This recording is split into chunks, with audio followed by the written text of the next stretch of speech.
Good evening, dear listener. You're safe here at Olympus Dreams. Tonight, let the weight of the day fall away like a cloak slipping from tired shoulders. Now, close your eyes and let yourself drift toward the wine-dark sea, toward shores where myth and memory blur together like watercolors bleeding into ancient parchment. There, where the Aegean meets the sky, our story waits. The harbor of Athens smells of salt and cedarwood.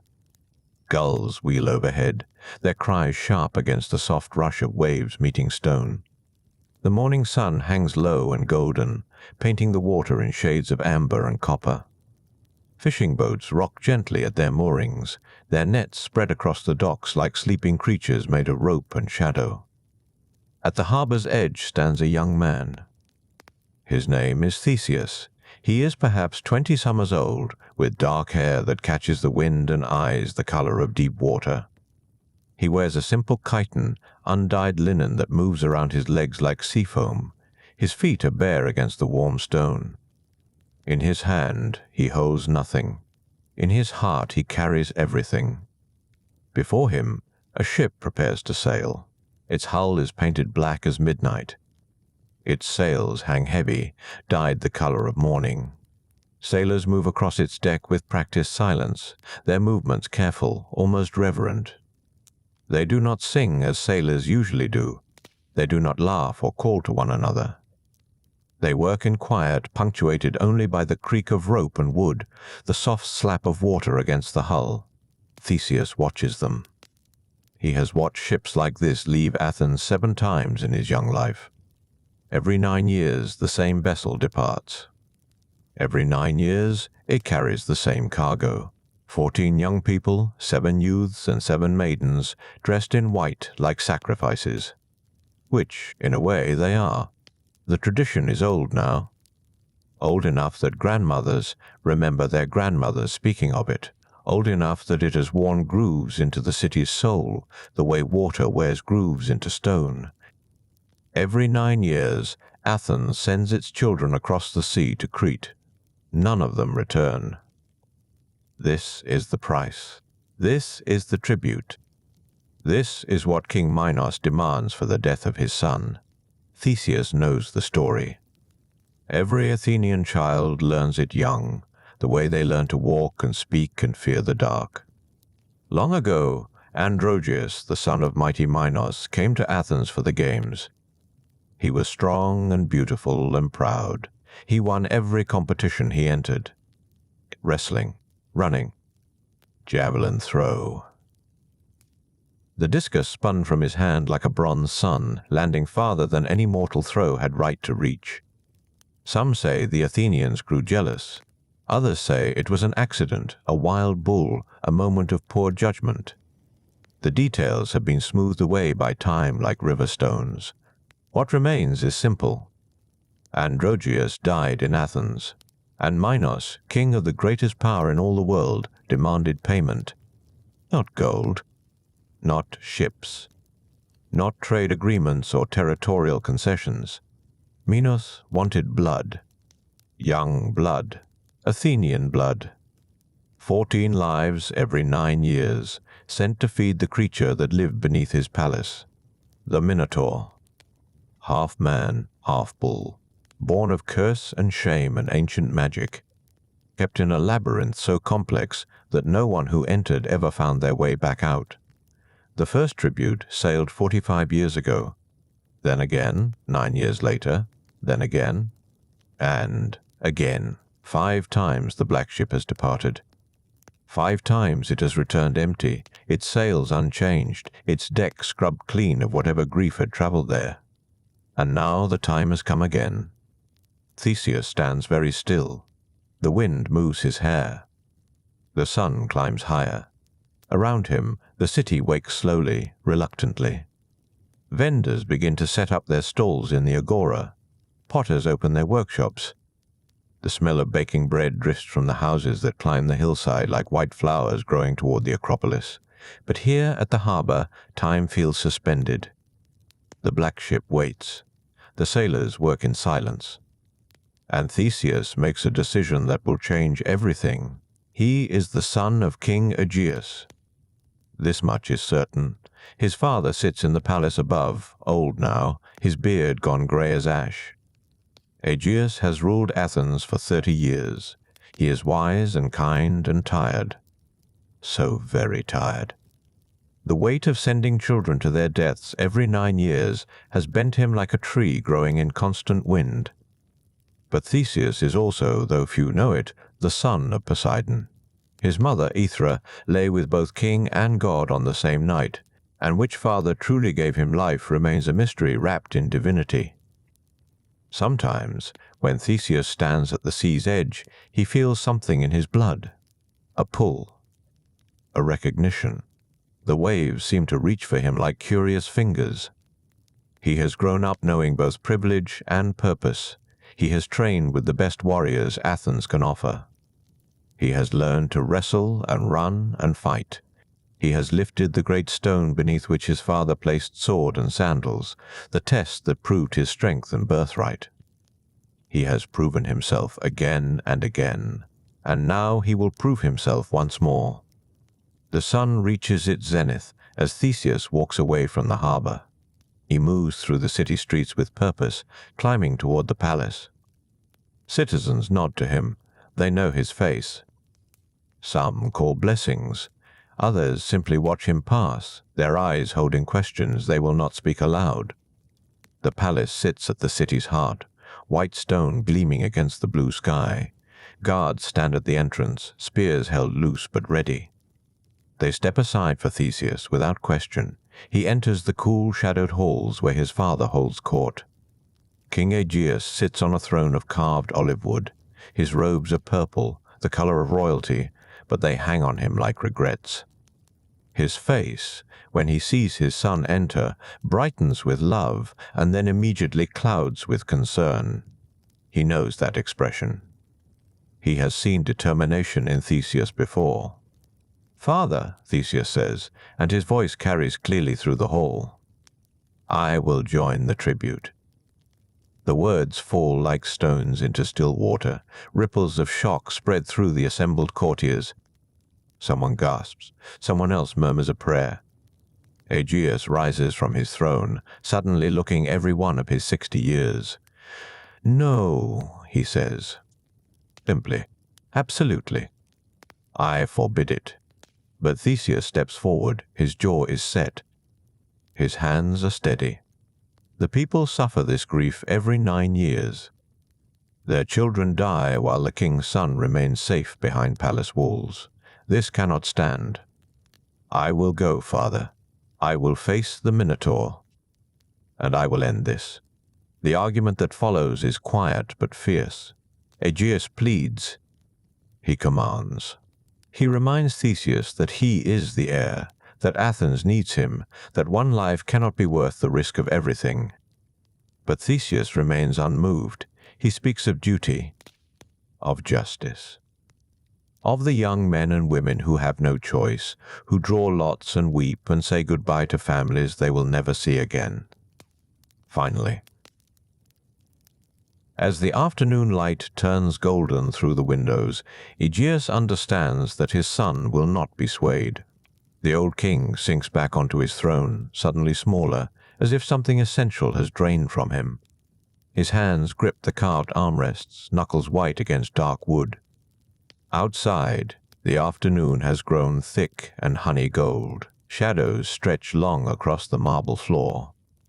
"If you must go," Aegeus says finally, his voice barely more than a whisper, "then we will make one promise between us."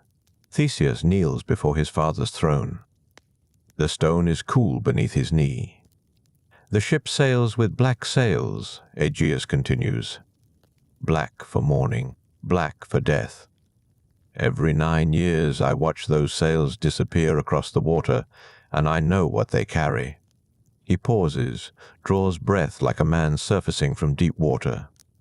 "But if you survive, if the gods grant mercy and you return to me alive, change the sails. Hoist white canvas so I will see from these cliffs that you live. Let me know before you reach the harbor that my son comes home. Theseus takes his father's hand. The skin is papery, marked with age spots like scattered seeds. "I swear it," he says. "White sails for victory. You will see them from far off, father. You will know." They embrace then, king and prince, father and son. Neither speaks of the possibility that this might be farewell. Some words, once given voice, become too heavy to bear. The next 3 days pass in a blur of preparation. The ship is provisioned with water jars and dried figs, with barley meal and salted fish. New rope is coiled on deck. The hull is checked for weakness, every plank examined, every joint sealed with pitch that smells sharp and medicinal. Meanwhile, the lottery takes place in the agora. Families gather, pale-faced and silent. Clay tokens are drawn from an urn. 7 young men. 7 young women. Some weep when their names are called. Others stand frozen, shock rendering them statue still. Parents clutch at sleeves, at hands, as if touch alone could anchor their children to Athens. Theseus watches from the edge of the crowd. He knows each face that is chosen. Knows their families, their trades, their small, ordinary hopes. A potter's daughter with flour always dusting her hair. A fisherman's son who sings while mending nets. A girl who tends bees and smells perpetually of honey and smoke. They are given 3 days to say goodbye. 3 days to walk familiar streets, to eat at family tables, to memorize the shape of home. On the morning of departure, they come to the harbor dressed in white, the color of sacrifice. Their faces are composed, but their eyes tell different stories. The crowd that gathers is larger than usual. Word has spread that Prince Theseus will sail with the tribute. Some come to witness, others to protest. Many simply to stand in solidarity with grief they have carried for 45 years. Theseus boards last, carrying nothing but the clothes on his back and a sword belted at his waist. The bronze blade catches morning light. It was his father's once, hidden beneath stone, until Theseus proved himself strong enough to lift the weight. The ship moves away from the dock with terrible slowness. Sailors pull at oars. The black sails hang limp, waiting for wind. On shore, people raise their hands in gestures that might be blessing or farewell. The sound of weeping carries across the water, soft as bird calls. Theseus stands at the stern, watching Athens recede. The white city climbs its hills like a dream of stone. The Acropolis catches light. Temple columns stand sharp against blue sky. Then the harbor curves away, and the city disappears behind headlands green with spring growth. The other tributes huddle near the mast. None speak. What words could possibly suffice?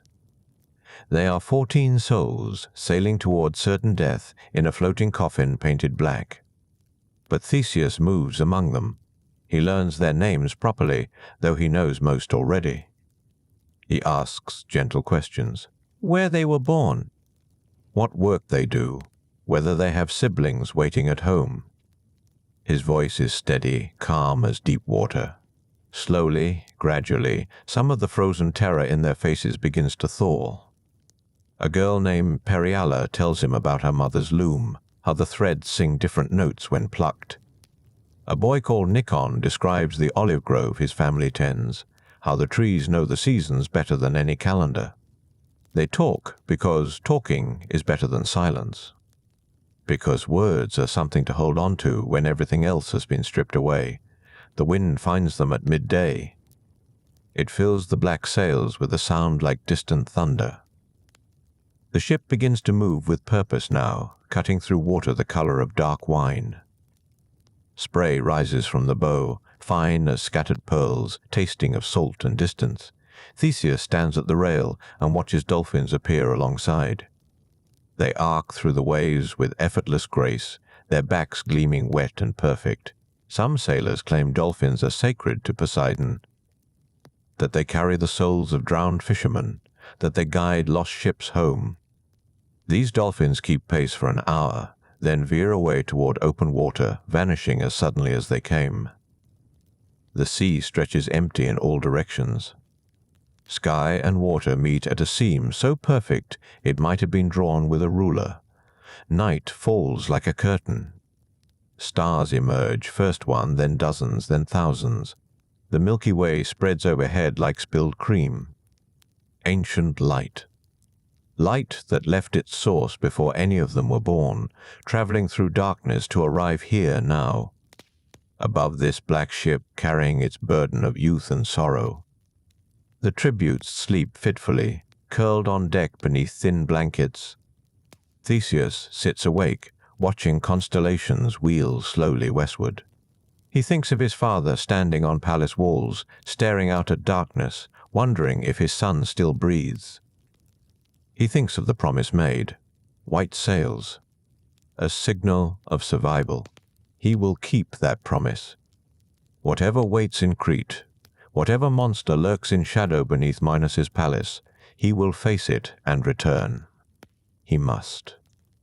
The sail snaps overhead, black fabric rippling. The ship creaks and sighs, wood adjusting to wave and wind. Far below, in depths no light reaches, creatures move through ancient cold. The sea is old. Older than cities, than kings, than the names of gods.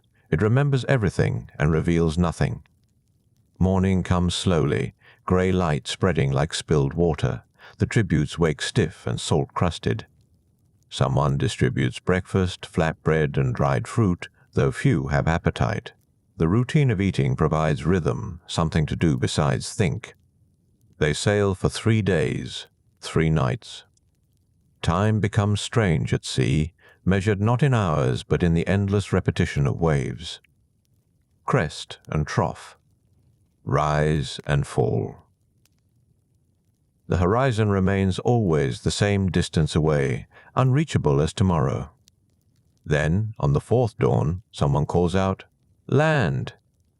A dark shape rising from the sea ahead, growing more distinct with each passing moment. Mountains.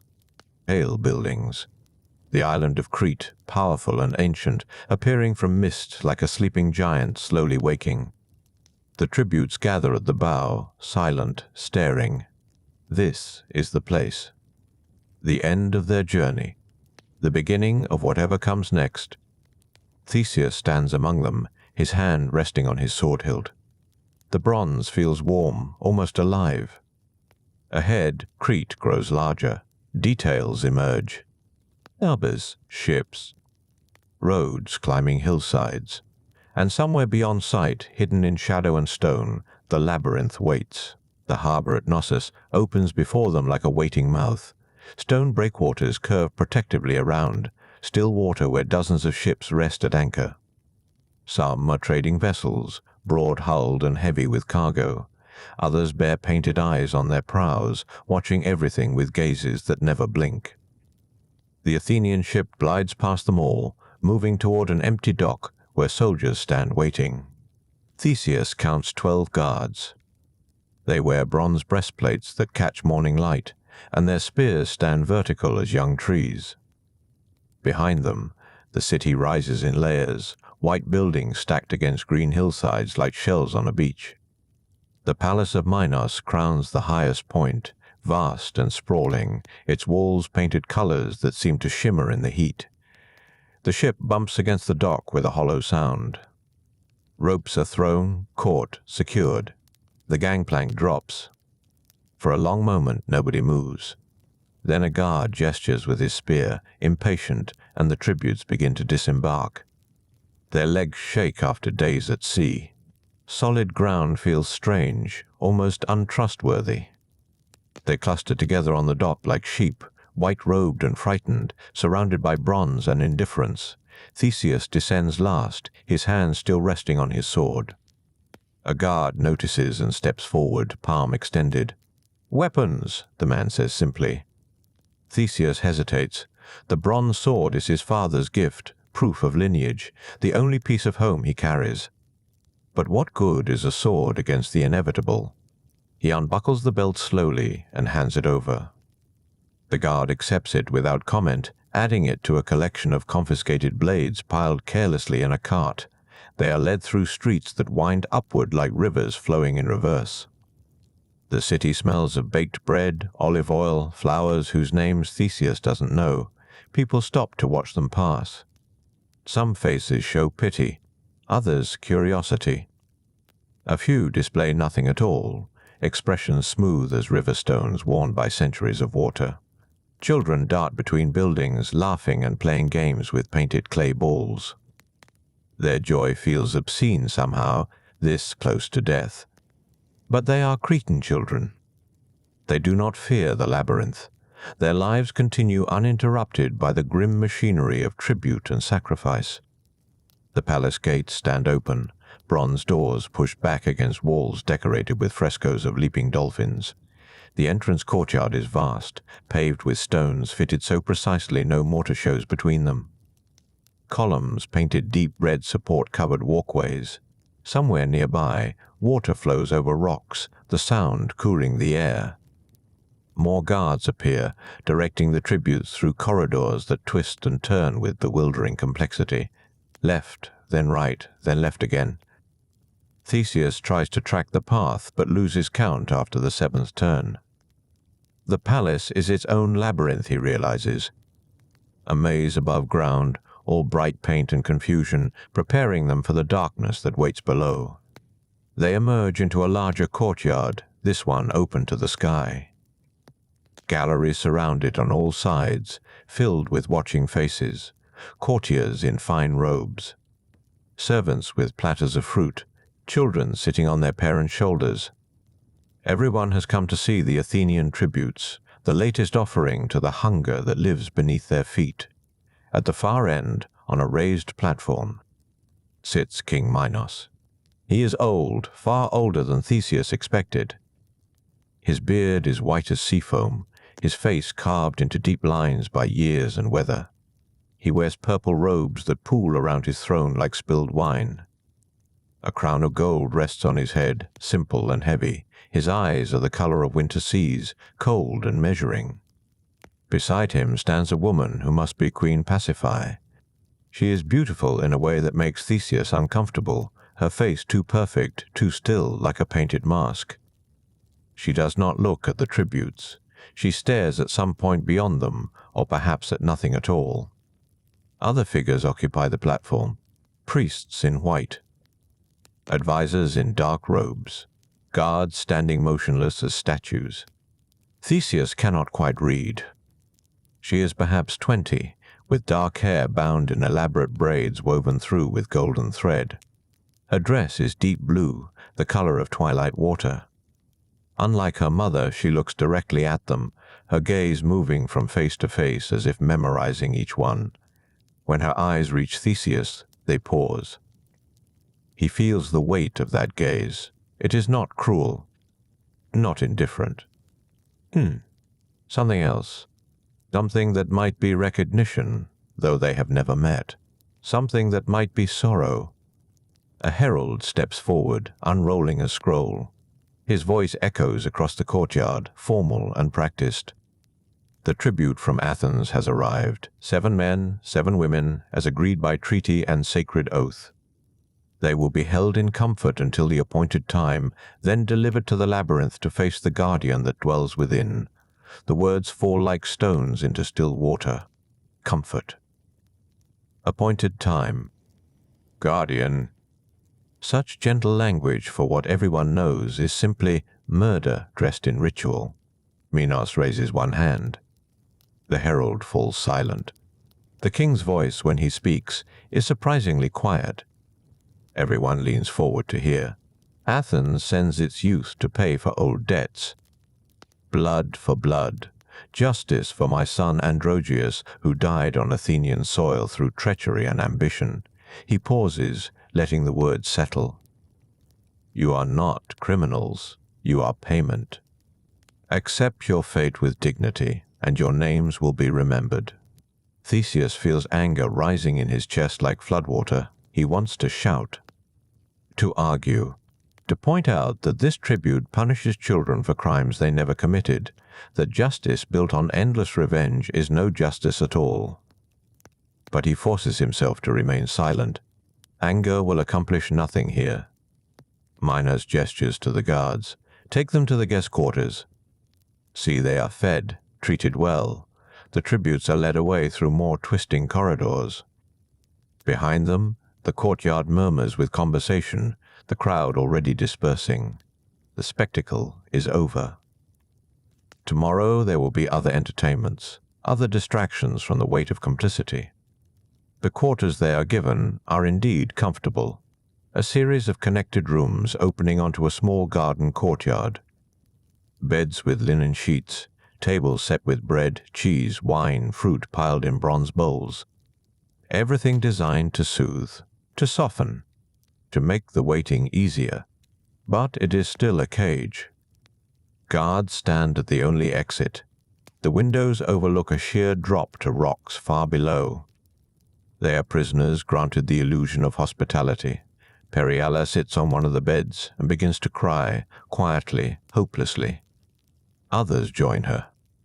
Nikon stands at the window, gripping the stone sill so hard his knuckles turn white.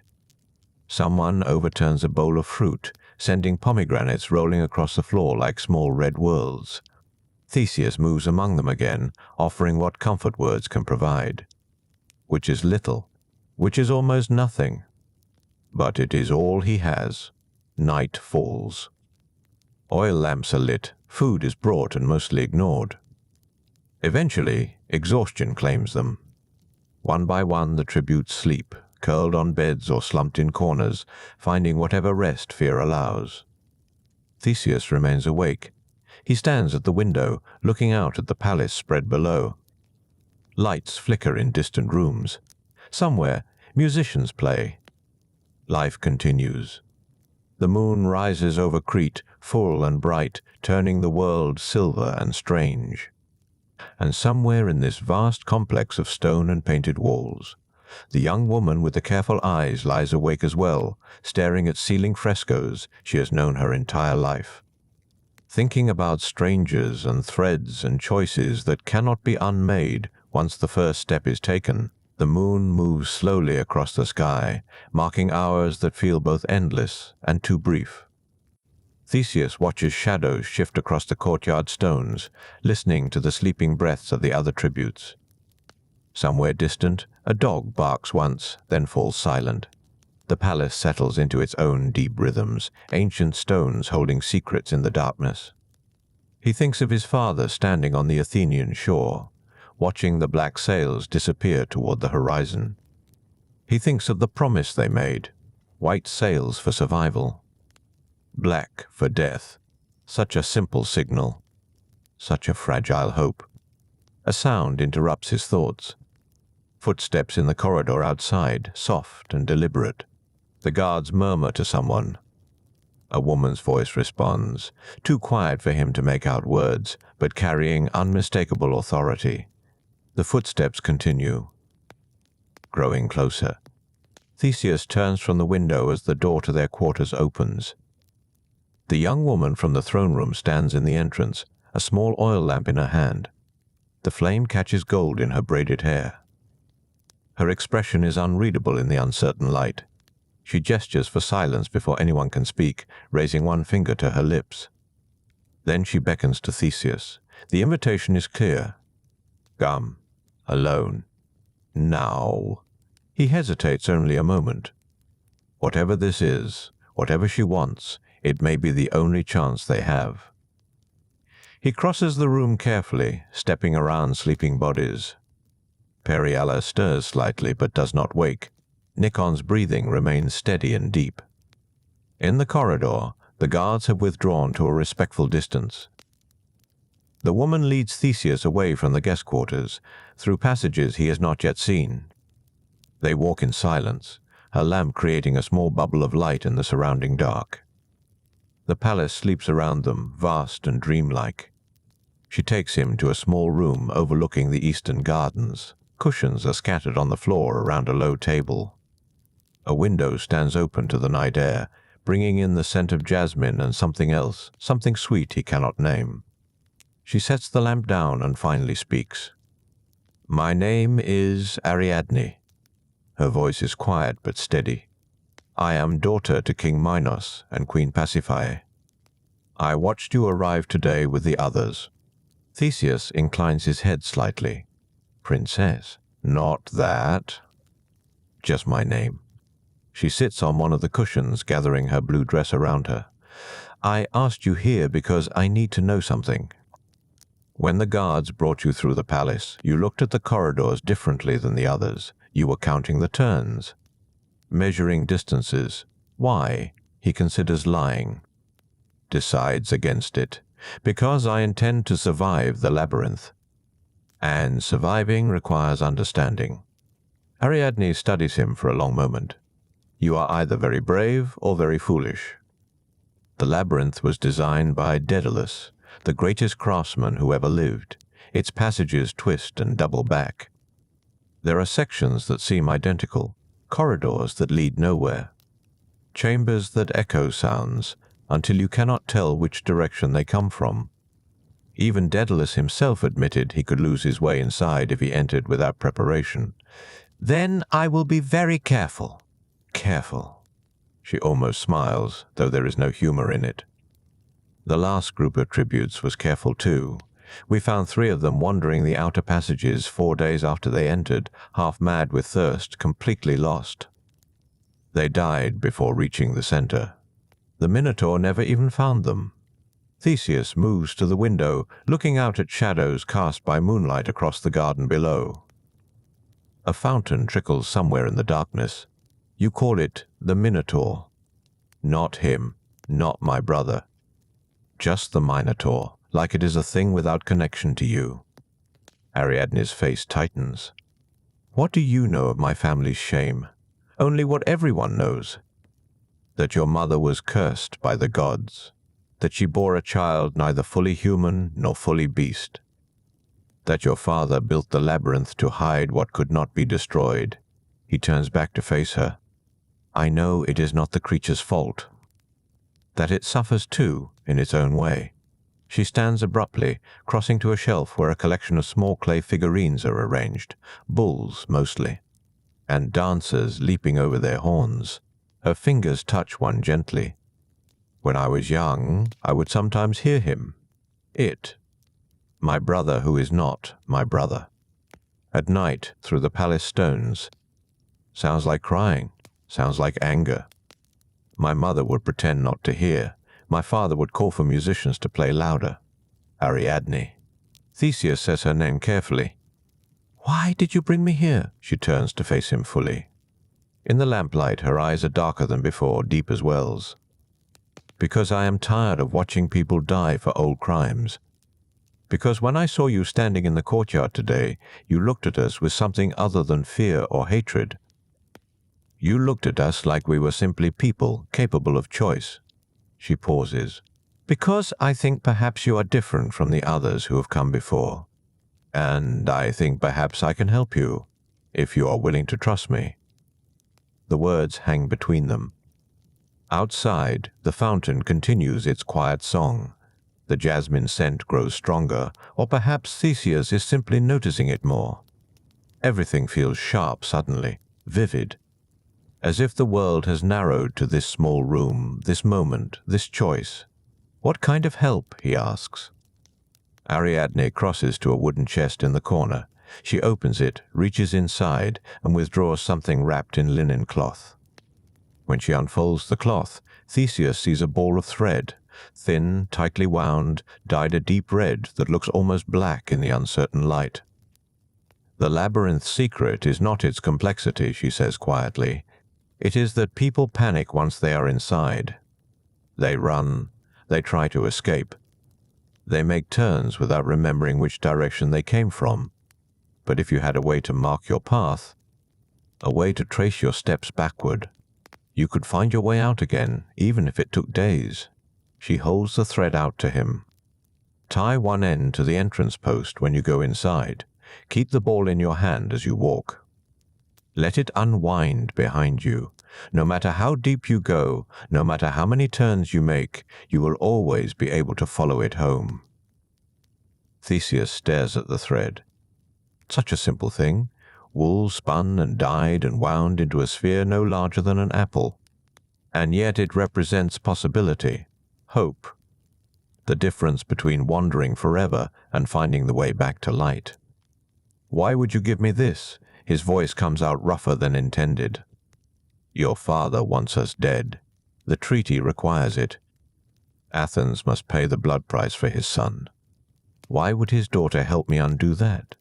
Ariadne's hands close around the thread ball again, holding it against her chest.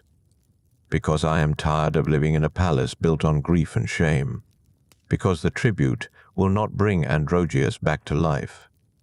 Because killing you will not make my father any less broken by loss. She meets his eyes directly. Because when you looked at me today in the courtyard, you saw me. Not the king's daughter, not the sister of the monster. Just me. The silence stretches.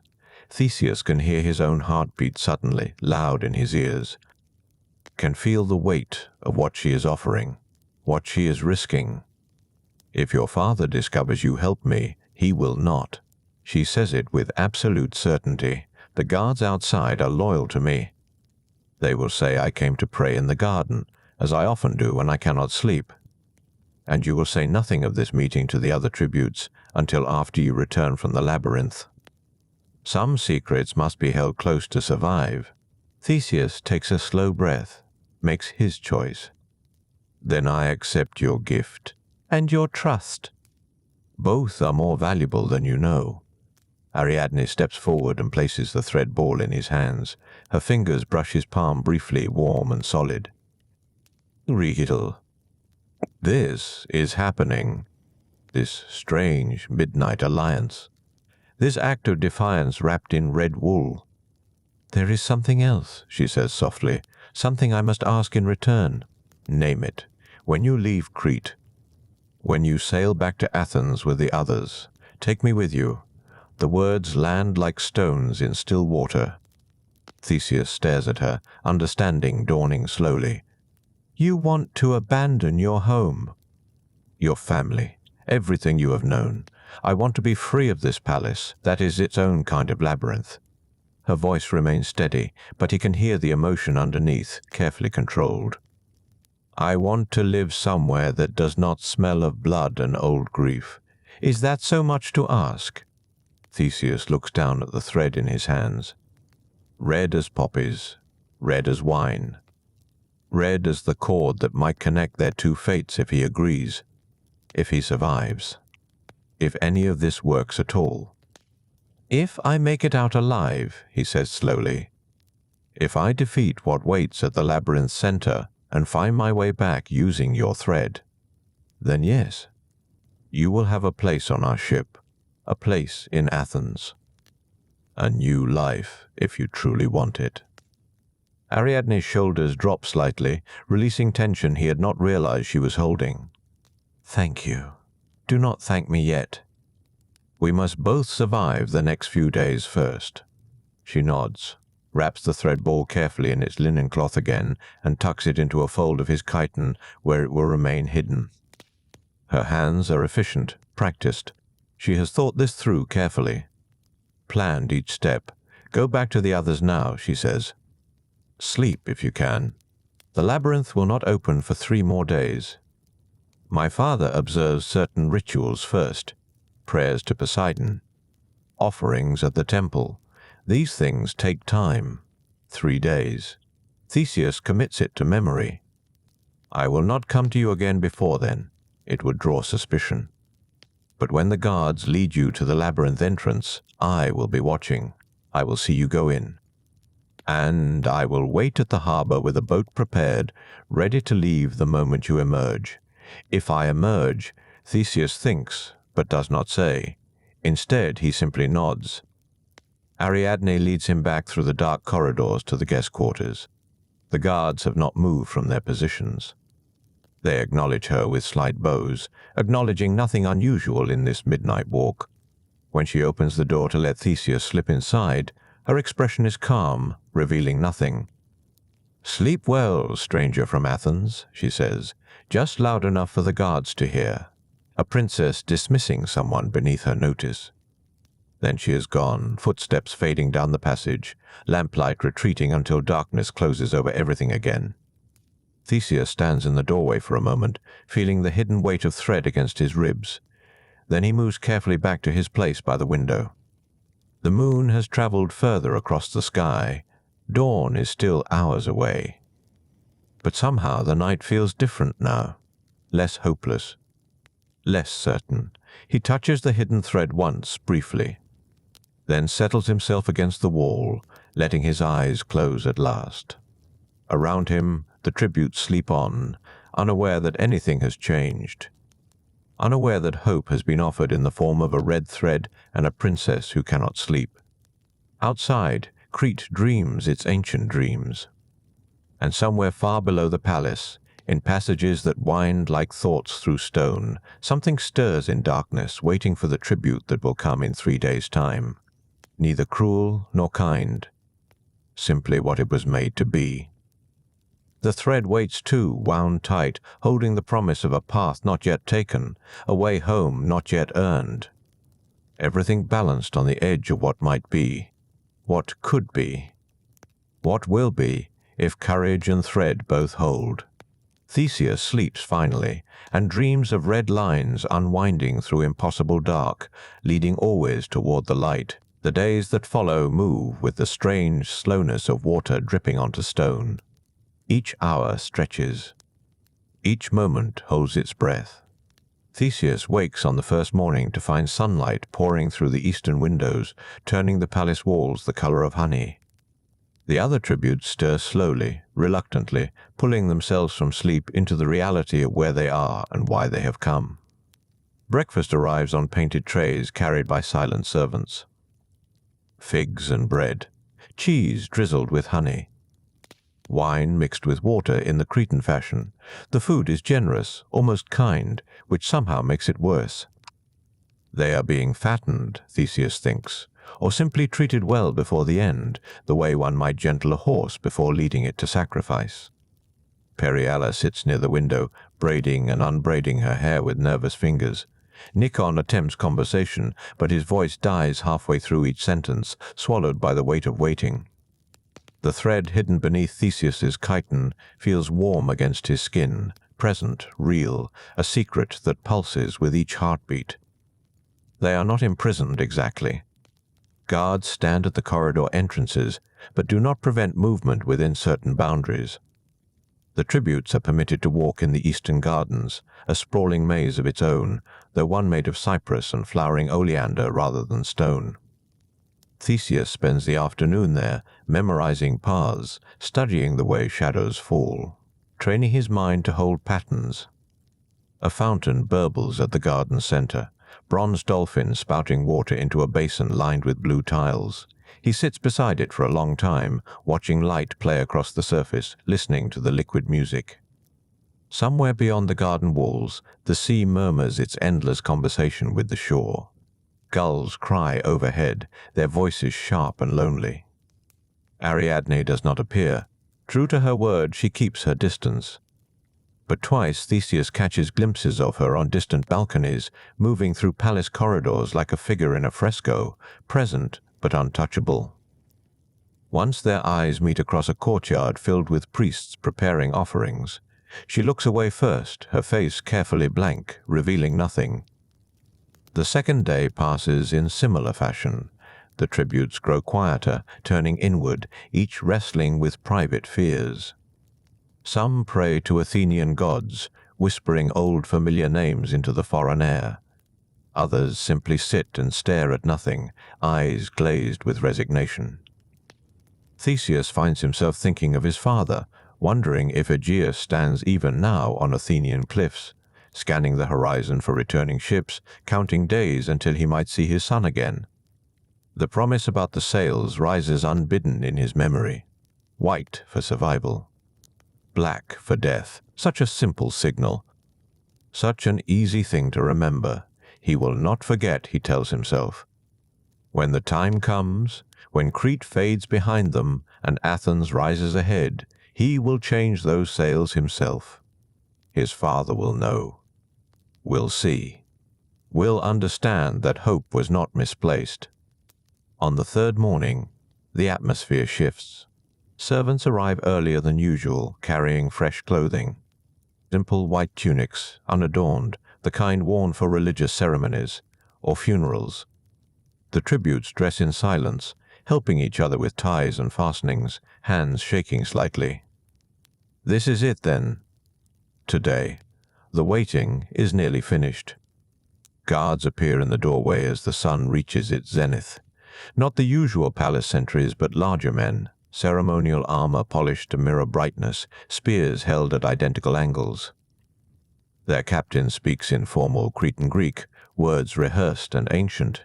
The king commands your presence. The hour has come.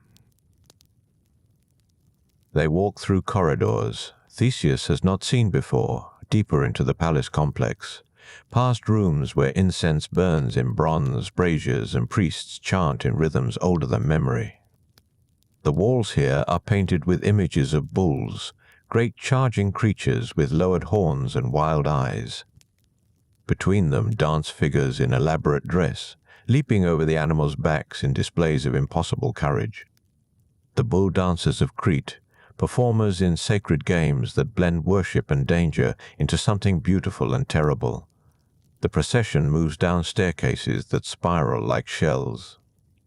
Descending toward the palace foundations, the air grows cooler. Stone replaces plaster. The painted frescoes give way to bare rock, ancient and patient. Torchlight flickers across surfaces that remember centuries. Finally, they emerge into a vast courtyard open to the sky.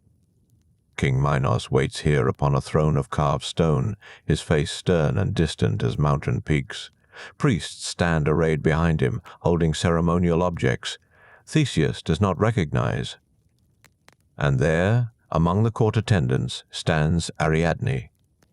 Her expression is carefully composed, princess perfect, but her eyes find Theseus for just a moment.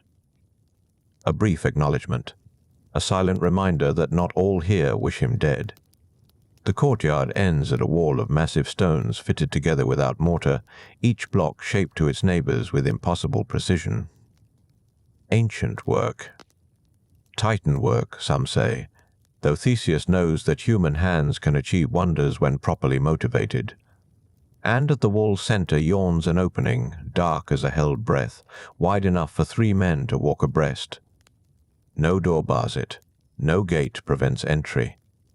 The darkness itself seems barrier enough. The labyrinth. Theseus feels the thread shift slightly against his ribs, warming to the proximity of its purpose. His pulse quickens, but his face remains calm. He has faced monsters before, though none like this. None that wait in darkness designed specifically to confuse, to disorient, to transform certainty into doubt. King Minos rises from his throne. His voice carries across the courtyard like bronze bells. Athens sends its tribute as agreed. 7 youths and 7 maidens, payment for blood spilled and honor lost. The labyrinth receives them as it has received others before. What waits within is neither cruel nor merciful. It is simply what it is, what it was made to be. He gestures, and the priests begin a chant, low and rhythmic, invoking Poseidon's name, asking blessing or forgiveness, or perhaps simply acknowledgement that ancient contracts are being honored still. The words wash over Theseus like waves, foreign and familiar at once. The sea god's name sounds the same in any tongue. When the chanting ends, silence fills the courtyard like water. Even the wind seems to hold still, waiting. The captain of the guard steps forward. Proceed. The tributes move toward the entrance in a tight group, drawing together instinctively, seeking comfort in proximity, though each knows that inside the labyrinth such comfort will evaporate like morning dew. Periala's hand finds Theseus's arm briefly, squeezing once. He squeezes back, offering what reassurance he can, though words fail him now. The entrance looms larger as they approach. The darkness beyond is absolute, untouched by courtyard sunlight, hungry for what enters. Theseus reaches it first, pausing at the threshold, one hand resting against the ancient stone. The surface is cool beneath his palm, worn smooth by centuries of hands that reached out, steadied themselves, prepared for what came next. He glances back once. The court watches in silence. Minos sits motionless on his throne. The priests have lowered their heads, perhaps in prayer, perhaps simply to avoid seeing what they have helped arrange. And Ariadne stands perfectly still, a figure carved from marble and moonlight, her face revealing nothing at all.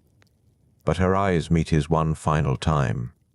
And in that gaze he reads the message she cannot speak aloud, the thread. Remember the thread. Tie it. Follow it. Come back. Theseus nods, so slightly only she would notice. Then he turns to face the darkness, reaching beneath his chiton with careful fingers, drawing out the ball of red thread that has waited 3 days for this moment. In the courtyard light it gleams like captured sunset, wound tight and purposeful. There, just inside the entrance, a bronze ring is set into the wall, green with age, but solid still. Theseus ties the thread's end to it with knots. His father taught him in childhood, knots that tighten under strain but never slip. The thread holds firm. The red strand stretches from darkness into light, a bridge between worlds. "What is that?" Nikon whispers, seeing it now for the first time. "Hope," Theseus answers quietly, "and a way home." He does not explain further, does not reveal Ariadne's gift or her promise. Some secrets, as she said, must be held close to survive. Instead, he simply begins walking forward into the labyrinth's mouth, paying out thread as he goes, feeling it slip between his fingers like water, like time, like the thin red line between being lost and being found. The other tributes follow, forming a quiet procession into shadow. The last one crosses the threshold, and the courtyard light seems to dim, as if something has shifted in the world's balance. Inside, the darkness wraps around them, gentle and complete. Behind them, Crete and sunlight remain. Ahead, only stone and silence, and the slow unwinding of red thread that promises, a path back toward morning. The darkness is not gradual. It is immediate and absolute, swallowing them whole the moment the last tribute crosses the threshold. Theseus keeps one hand against the wall, feeling stone worn smooth by moisture and time, while his other hand holds the thread, paying it out steadily behind him.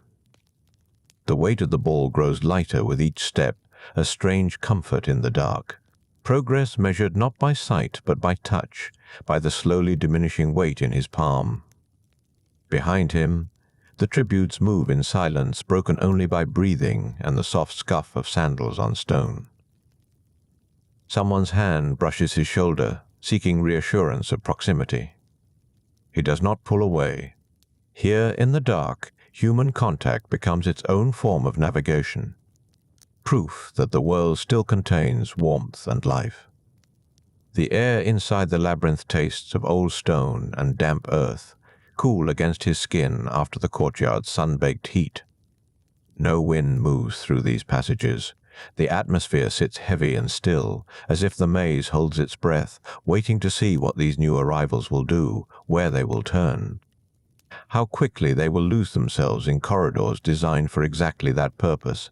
Theseus walks slowly, deliberately, feeling for changes in the passage. The floor slopes downward almost imperceptibly, leading them deeper beneath the palace foundations. The walls remain smooth on either side, close enough to touch, but not so narrow as to press. Daedalus built this maze to confuse, not to crush. The torture here is psychological, not physical. A man could wander these passages for days, always moving, never arriving, until thirst or despair claimed him. But Theseus has the thread. And the thread remembers. "How far?" Periala's voice comes from somewhere behind him, barely louder than breath. "Until we reach the center," Theseus answers, "however long that takes." "And then?" "And then we deal with what waits there." He does not speak the creature's name. does not invoke the Minotaur in these dark passages where words might carry, might echo, might announce their presence to the thing that dwells here. Better to move in silence, to become shadows among shadows, to slip through the maze like water finding cracks. The passage branches ahead. Theseus feels the opening in the wall, a corridor angling off to the right while the main path continues forward. He pauses, considering. Daedalus built this maze with cunning that borders on cruelty. The obvious path might circle back upon itself. The hidden way might lead deeper, or both might simply wander endlessly, two threads of stone woven together with no pattern beyond confusion. He chooses to continue straight, trusting instinct, trusting the downward slope that suggests movement toward the labyrinth's heart. The thread continues to unwind behind him, steady and sure. Whatever choice he makes, the thread will remember. That is its promise. That is its purpose. Time becomes strange in the darkness. Minutes might be hours. The absence of sunlight, of sky, of any reference point beyond touch and sound, makes each moment stretch like honey poured from a jar. Theseus counts his steps for a while, reaching 300 before losing track, before the numbers blend together into simple forward motion. Another branch. This time the choice feels more important, as if the labyrinth itself leans in to watch which way he'll turn. The main passage continues, but a narrower corridor breaks left, and from somewhere down that dark throat comes the faintest breath of moving air. Not wind exactly, but circulation, as if that path connects to larger spaces, to rooms where breath can flow. Theseus turns left. The passage narrows immediately, forcing them to walk single file now, hands on each other's shoulders for guidance. The walls press closer, and someone behind him breathes faster, fighting panic in the confined dark. Theseus keeps his own breathing steady, deliberately slow, hoping the rhythm might calm those who follow. "I can feel air," Nikon whispers, "moving air." He's right. The slightest current touches their faces now, cool and carrying a scent that makes Theseus's pulse quicken. Animal musk. Straw.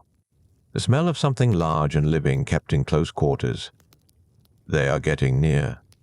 The passage opens unexpectedly into a wider space. Theseus feels the walls fall away on either side, the ceiling rise above, though the darkness remains absolute. His footsteps echo slightly now, sound bouncing off distant stone. A chamber of some kind. The first of many, perhaps, or the last before the center. No way to know except to continue. He moves along the left wall, keeping contact with stone, letting the thread pay out behind him like a promise written in red silk. The chamber curves, suggesting a circular space, and he follows its perimeter slowly, carefully, feeling for exits, for passages that might lead deeper still. There. An opening, wider than the corridors they've traveled, leading into what feels like greater darkness, if such a thing is possible.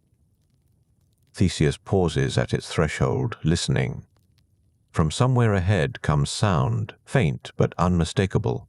Breathing, heavy and slow. The sound of something massive at rest, lungs expanding and contracting with the steady rhythm of deep sleep or patient waiting. The Minotaur. Theseus's hand tightens on the thread. Behind him, the tributes have gone perfectly still, scarcely breathing themselves. They hear it too. The proof that the stories are true, that the maze holds not just emptiness, but a living guardian, a creature born of curse and shame, and Poseidon's terrible pride. For a moment, Theseus considers retreat. The thread could lead them back to the entrance, back to sunlight, and the Cretan court. They could surrender to the guards, accept imprisonment, anything but moving forward toward that patient breathing in the dark. But Athens waits across the sea, and Ariadne waits above, hoping he will survive, trusting the thread she gave will bring him back. And somewhere in his veins flows Poseidon's blood, the sea god's strength, the divine inheritance that demands he face what mortal men might flee. He takes a breath. Steps forward. The thread unwinds behind him. The passage beyond the chamber slopes downward more steeply now, and the breathing grows louder, closer, no longer distant but present, filling the darkness with the sound of something that has waited here for years. Fed regularly but never freed, trapped in these spiraling corridors like a secret, too terrible to speak but too dangerous to release. Theseus's hand finds the wall again, following stone that grows warmer now, as if body heat radiates through rock itself. The thread slips through his fingers, lighter still, half the ball unwound already. Half the distance traveled, though whether that means the center is near, or simply that Daedalus built the maze deeper than anticipated, he cannot know. Another chamber opens ahead. Theseus feels it in the way sound changes, the way his breathing no longer bounces back immediately, but dissipates into larger space.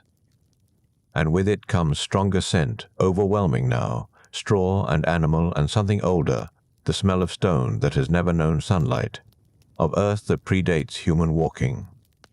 The breathing stops. Theseus freezes, hand still on the wall, thread still in his palm. In the sudden silence, his own heartbeat sounds impossibly loud, a drum announcing his presence to whatever waits in this chamber's depths. He hears the tributes behind him stop as well, becoming statues in the dark, hoping stillness might equal invisibility. Then, from across the chamber, a sound. Not breathing now, but movement, something massive shifting position. Hooves on stone, a low rumble that might be throat or chest, sound too deep to be fully human, too complex to be purely beast. The Minotaur is awake. Theseus releases the wall. Taking the thread in both hands now, wrapping it once around his wrist to ensure he cannot lose it, no matter what comes next. The ball rests against his palm, half its weight spent, half remaining. He has come this far. The center cannot be much farther. "Stay here," he whispers to those behind him. "Stay still and quiet." "I'll go ahead alone." "Theseus," Periala begins, "the thread will lead you back if I don't return," he says simply. "Follow it to the entrance. Tell Athens I tried." Before anyone can protest, he moves forward into the chamber, leaving them at its edge. The thread pays out behind him, a red lifeline in absolute darkness, the only connection between this moment and the possibility of morning. The darkness changes quality as Theseus moves deeper into the chamber. It becomes something more than absence of light, something textured and alive, pressing against his skin like water, filling his lungs with every breath. The thread unwinding from his left hand feels impossibly thin now, a single strand holding him tethered to the world above, while everything here pulls him deeper, farther, into spaces where men were never meant to walk. His right hand trails along empty air, searching for wall or pillar, finding nothing. This chamber is vast. His footsteps echo from multiple directions, making it impossible to judge distances. The floor beneath him is smooth, worn by something other than human traffic, polished by years of patient pacing. Circular wandering, the endless, restless movement of something caged. From ahead comes another low rumble. Not quite voice, not quite animal sound. Something caught between forms, between one nature and another, belonging fully to neither world. The Minotaur shifts again, and Theseus hears the scrape of something dragging across stone, weight settling differently, massive shoulders adjusting in the darkness. He stops walking, listens. His heart hammers against his ribs, but his hands remain steady on the thread. Behind him, distant now, the 13 tributes wait in silence, their breathing soft as feather fall, their terror transformed into the perfect stillness of prey creatures when predators pass near. "I am Theseus," he says into the darkness. His voice sounds strange here, too small, swallowed by stone and emptiness. "Son of Athens. I've come to end this." The breathing pauses again. Then, from somewhere to his left, movement. Slow, deliberate, the careful approach of something that has all the time in the world. That cannot be escaped within these walls, that knows every corner of this darkness while Theseus knows nothing, hoofbeats heavy and measured. The click of horn against stone as a massive head turns. The rustle of what might be fur or hide, the creak of muscle beneath skin as enormous limbs extend, preparing for whatever comes next. Theseus drops into a crouch, making himself smaller, harder to track. His hand finds his belt, the bronze knife he carries there, the only weapon he dared bring into the labyrinth. It feels absurd now, this small blade against whatever moves through the darkness ahead. But it's all he has besides his father's blood, the divine strength sleeping in his bones, waiting to be called upon. The hoofbeats stop. The creature stands perhaps 20 paces away, perhaps 5. Impossible to know. The darkness makes distance meaningless, turns judgment into guesswork, renders all mortal senses useless except hearing and the prickling awareness of being watched by something that sees without needing light.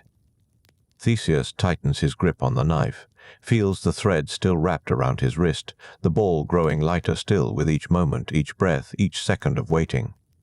Daedalus's gift, Ariadne's courage, the single red strand that promises a way back if he can somehow survive what comes next. They say you are a monster, Theseus speaks again, his voice steadier now. They say you devour tributes sent from Athens, but I wonder if you are simply a prisoner, trapped here as we are trapped, victim of the same curse that demands our blood. Silence.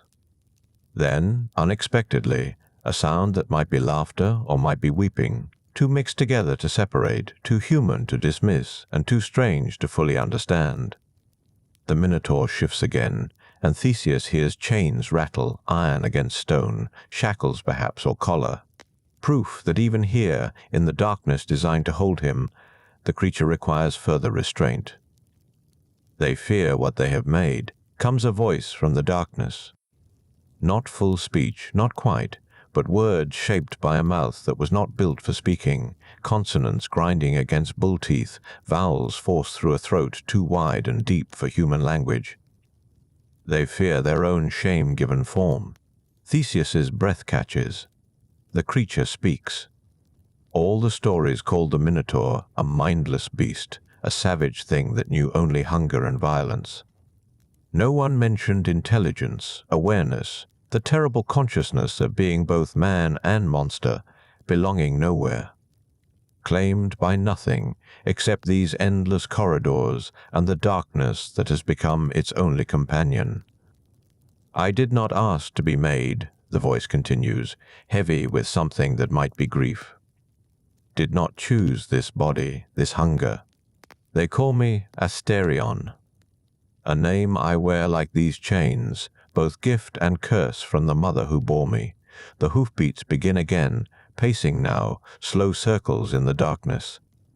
Theseus turns, trying to track the sound, but it echoes from everywhere surrounding him, making the Minotaur simultaneously present and distant, close enough to touch and impossibly far.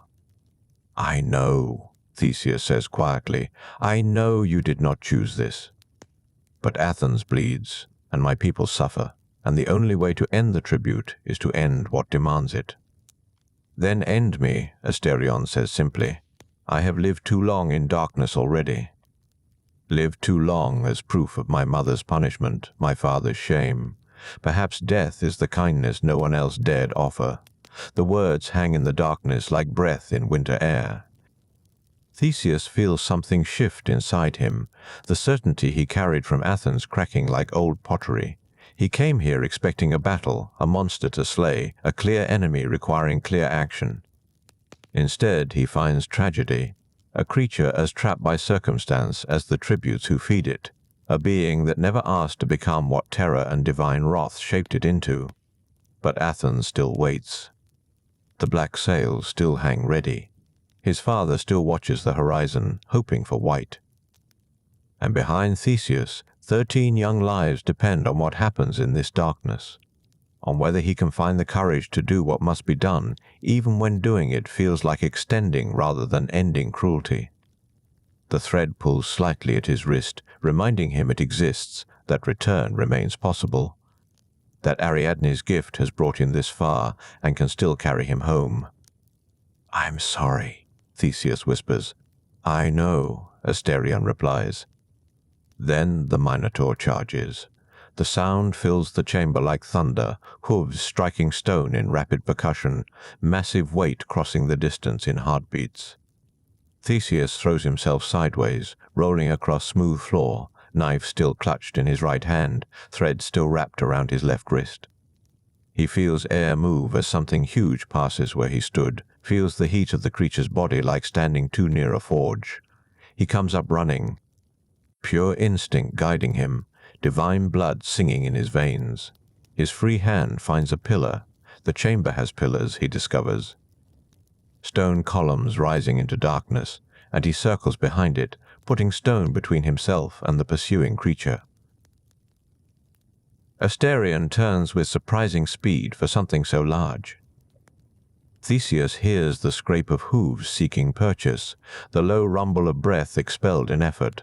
The creature knows these pillars, knows every inch of this chamber. Theseus is the stranger here, the intruder, fighting blind while his opponent moves through familiar territory. But Poseidon's son carries his own advantages. Strength beyond mortal measure, reflexes honed by divine inheritance.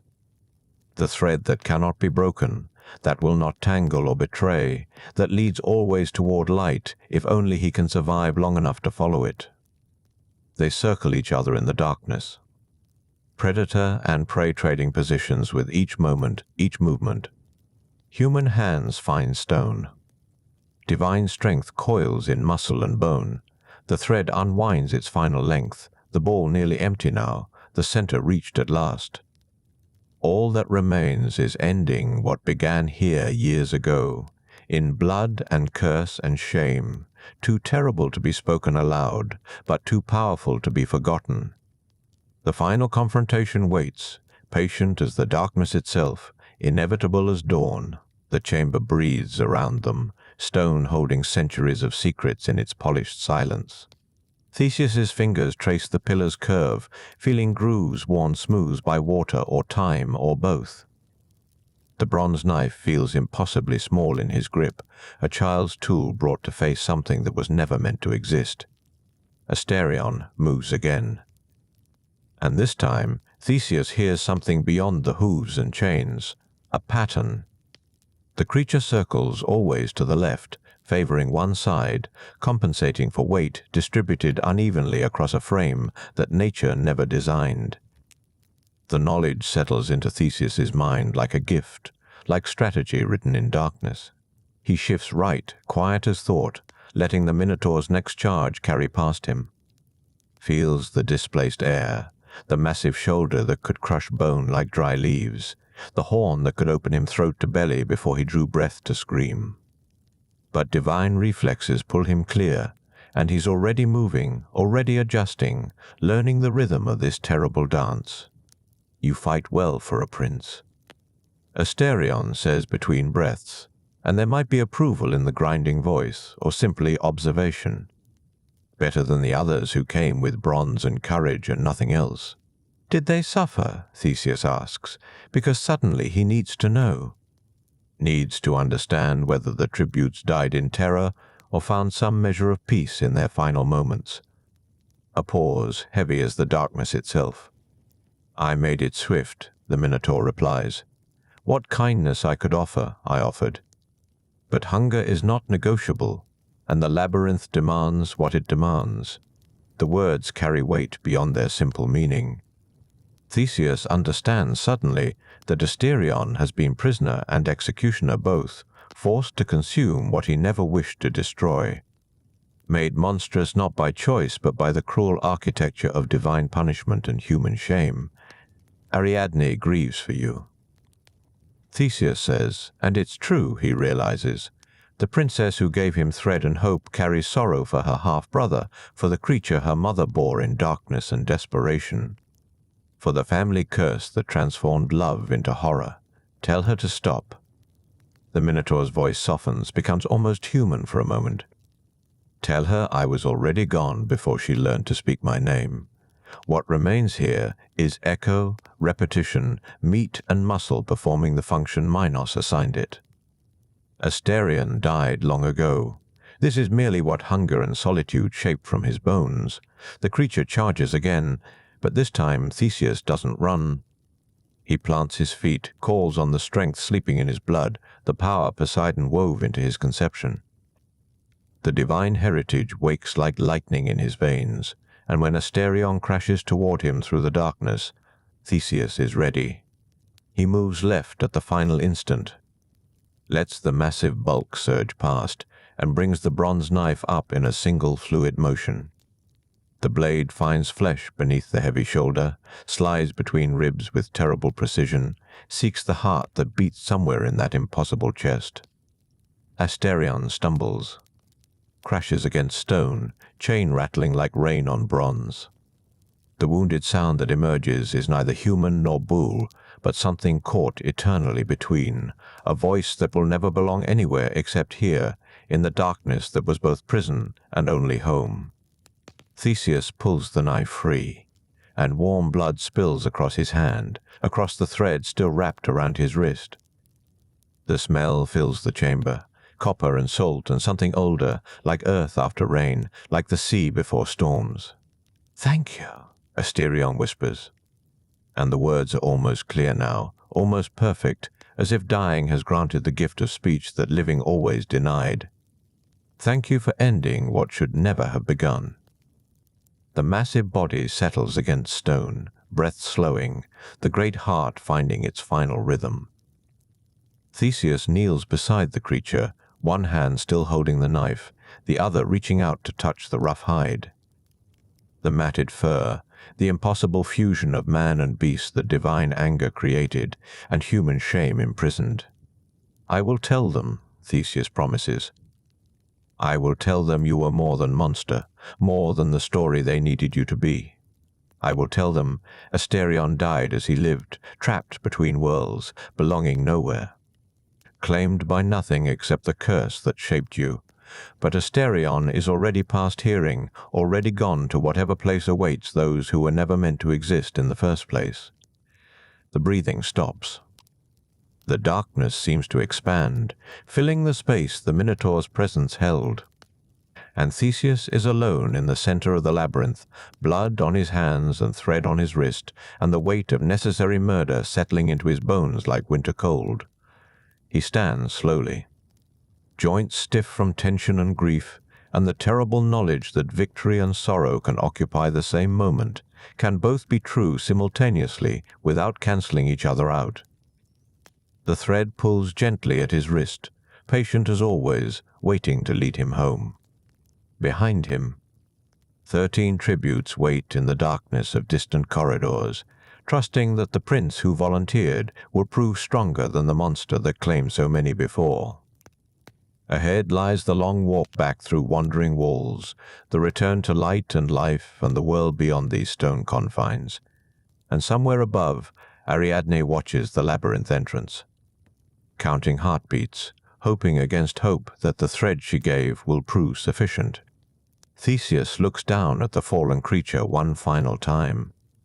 In death, Asterion seems smaller somehow, more fragile, the monstrous proportions revealing themselves as tragedy rather than threat. Just a creature caught between impossible choices, doing what survival demanded, enduring what shame required. Rest now. Theseus whispers to the darkness, to the silence, to the ghost of a being that was never allowed to be either fully man or fully beast. Rest, and let Athens rest with you. He turns toward the direction the thread indicates, toward return and rescue, and the responsibility of those who survive when others couldn't. The ball is nearly empty now, just a small core of red wool remaining, but it's enough. It will always be enough, because Ariadne's gift was measured perfectly, accounting for every step, every turn, every moment of darkness that must be navigated before dawn. The first steps away from Asterion's body feel impossibly heavy, like walking through water or dream or time itself. But movement builds its own momentum, and soon Theseus is following the thread with steady purpose, winding it back onto the ball as he goes. Gathering the strand that connects monster to maiden, death to life, ending to beginning. The corridors receive him differently now. The stone feels warmer somehow, less hostile, as if the labyrinth itself has exhaled something it held too long. Theseus moves through passages that twist and double back with architectural madness, but the thread pulls straight as intention, true as north, patient as the stars that wheel overhead in a sky he cannot see. His fingers work automatically, gathering the red wool strand, winding it around the ball that grows slowly fuller with each step. The rhythm becomes meditation. Wind and walk, wind and walk. Behind him, Asterion's blood dries on stone that has drunk deeper sorrows. Ahead, somewhere in these wandering walls, 13 Athenians wait in darkness that has lasted hours or days, or the space between heartbeats. Time moves strangely here. Always has. The labyrinth was built not just to confuse the body, but to disorder the mind, to make moments stretch and compress until past and future blur into perpetual present. Theseus has heard stories of men who entered the maze and wandered until they forgot their own names, until they became part of the walls themselves, whispering fragments of who they once were. But the thread remembers. The thread knows. He rounds a corner and finds the first of them, a girl from the merchant district whose name is Philomena. She huddles against the wall, knees drawn to chest, and when his footsteps approach he doesn't look up, certain it must be the Minotaur coming at last. "It's done," Theseus says quietly. "Asterion is gone. We're going home." She raises her face slowly, disbelief warring with desperate hope. In the faint ambient glow that seems to seep from the stones themselves, some property of the ancient mortar, some quality of moonlight filtered through impossible distance, he sees tears cutting clean tracks through the dust on her cheeks. "Truly!" Her voice is smaller than breath. "Truly. Can you walk?" She nods, stands on trembling legs and follows. The thread leads them onward, gathering others as a river gathers tributaries. 2 young men from the pottery quarter found holding hands in the darkness. An older tribute, who volunteered to spare his grandson, now weeping with relief he'll see the boy again. A girl who was a dancer, who spent her waiting hours humming wordless songs to keep the terror at bay. One by one, Theseus collects them. 13 souls given to appease ancient rage, now returning to the world that thought them lost. They form a silent procession, following the prince who followed the thread, too exhausted and overwhelmed for speech. Their footsteps create a strange music against stone, a percussion of survival, of ending and beginning happening simultaneously. The thread grows fatter around its ball. The passages begin to feel familiar, though Theseus never saw them in the descent. Recognition operates on different terms here. His body remembers what his eyes never witnessed. Some deep knowledge written into muscle and bone by the path he walked into darkness. They pass chambers he doesn't recall. Rooms branching off the main corridors, spaces that might serve purposes he cannot fathom. In one he glimpses what looked like scratches on the walls, marks that could be calendar days or could be madness made visible. In another, something that might be a bed, a ragged blanket still holding the shape of whatever slept there last. This was Asterion's home, he realizes. Not just a prison, but the only place the creature ever knew. These rooms held whatever life a being could carve from captivity. Perhaps the Minotaur slept here, dreamed here, paced these corridors in the long spans between the tribute ships arrived. Perhaps he, too, counted days scratched into stone. Perhaps he, too, wondered what lay beyond walls he could never pass. The thought settles heavy in Theseus's chest, weighing more than bronze armor, heavier than the crown that waits in Athens. He has ended a monster, yes. But he has also ended the only life Asterion ever had, the only existence divine curse and human shame permitted. There is no joy in such necessity, only the grim satisfaction of duty fulfilled. Behind him, the tributes walk in their private silences, each processing survival in their own manner. Some weep quietly. Others move with the blank determination of shock. One young man keeps touching the walls, as if confirming their solidity, as if reassuring himself that stone is still stone, that the world still operates by familiar rules. The thread pulls Theseus onward. His legs ache now, exhaustion creeping through divine heritage and mortal flesh alike. He has not slept since leaving Athens, has not eaten since the ship anchored at Crete. His body runs on purpose alone, on the promise made to his father, to Ariadne, to the 13 souls depending on his strength to outlast their terror. Somewhere above, dawn might be breaking, or noon settling into afternoon, or night deepening toward its darkest hour.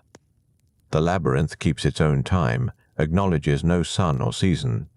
But Theseus feels something shifting in the quality of darkness, some subtle lightening that suggests approach. Proximity, the nearness of threshold and transition. The thread grows thicker in his hands. More than half reclaimed now, wound back onto its ball like memory returning to the mind that held it first. Each wrap feels like reclaiming distance, pulling himself and his companions towards safety through sheer patient repetition. Wind and walk. Wind and walk. The rhythm becomes heartbeat, becomes prayer, becomes the only certainty in uncertain dark.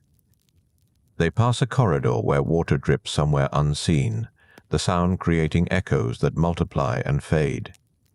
Another passage smells faintly of thyme and rosemary, as if gardens grow somewhere above, their roots pushing down through stone layers, seeking earth and moisture. The labyrinth, Theseus realizes, is not separate from the world, but threaded through it, a darkness woven into the fabric of Crete itself. The thread pulls straighter now. Fewer turnings, longer passages. The end approaching with the same patient inevitability that brought him to the center. His heart beats faster despite exhaustion, hope kindling small and cautious in his chest. Home. The return. Light waiting beyond shadow. Promise waiting beyond fulfillment. And Ariadne. Ariadne who gave him this thread, who trusted a stranger with her family's most dangerous secret, who asked only to be taken from the place that made her complicit in her half-brother's captivity. She waits somewhere above, counting moments, watching the entrance that swallowed 13 Athenians and one prince who promised victory or death. The ball is nearly full now. Just a few lengths of thread remain unwound, stretching ahead into dimness that might be changing, might be growing less absolute. Theseus quickens his pace, the tributes matching his speed, sensing proximity to freedom. Their breathing accelerates, footsteps echo with renewed purpose. And then, ahead, unmistakable and impossible and entirely real, light. Not the faint ambient glow of labyrinth walls, but true light. Daylight. Sunlight that has never touched these corridors, streaming through an opening that resolves gradually from possibility into certainty.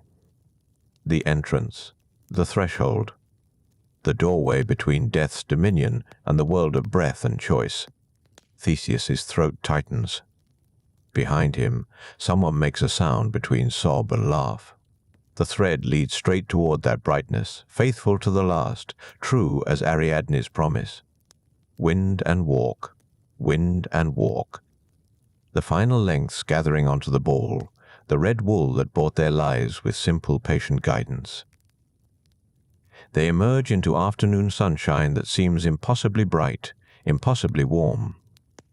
The world assaults their senses, colors too vivid, air too fresh, sky too vast after the close confines of stone.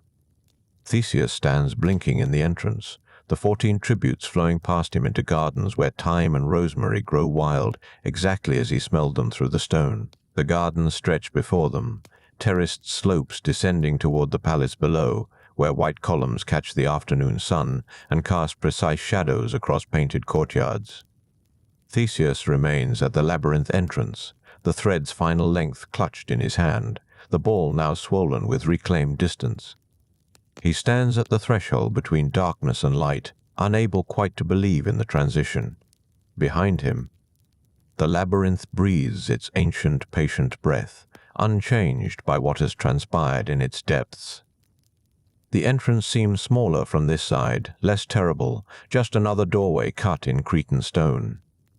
But Theseus knows better now. He has walked its veins and arteries, has felt it pulse around him, alive with accumulated time and suffering. And there, stepping from behind a flowering oleander whose pink blossoms scatter petals in the sea breeze, is Ariadne. She moves toward him without running, her composure carefully maintained despite the relief flooding her features. A princess, still, even in conspiracy and hope.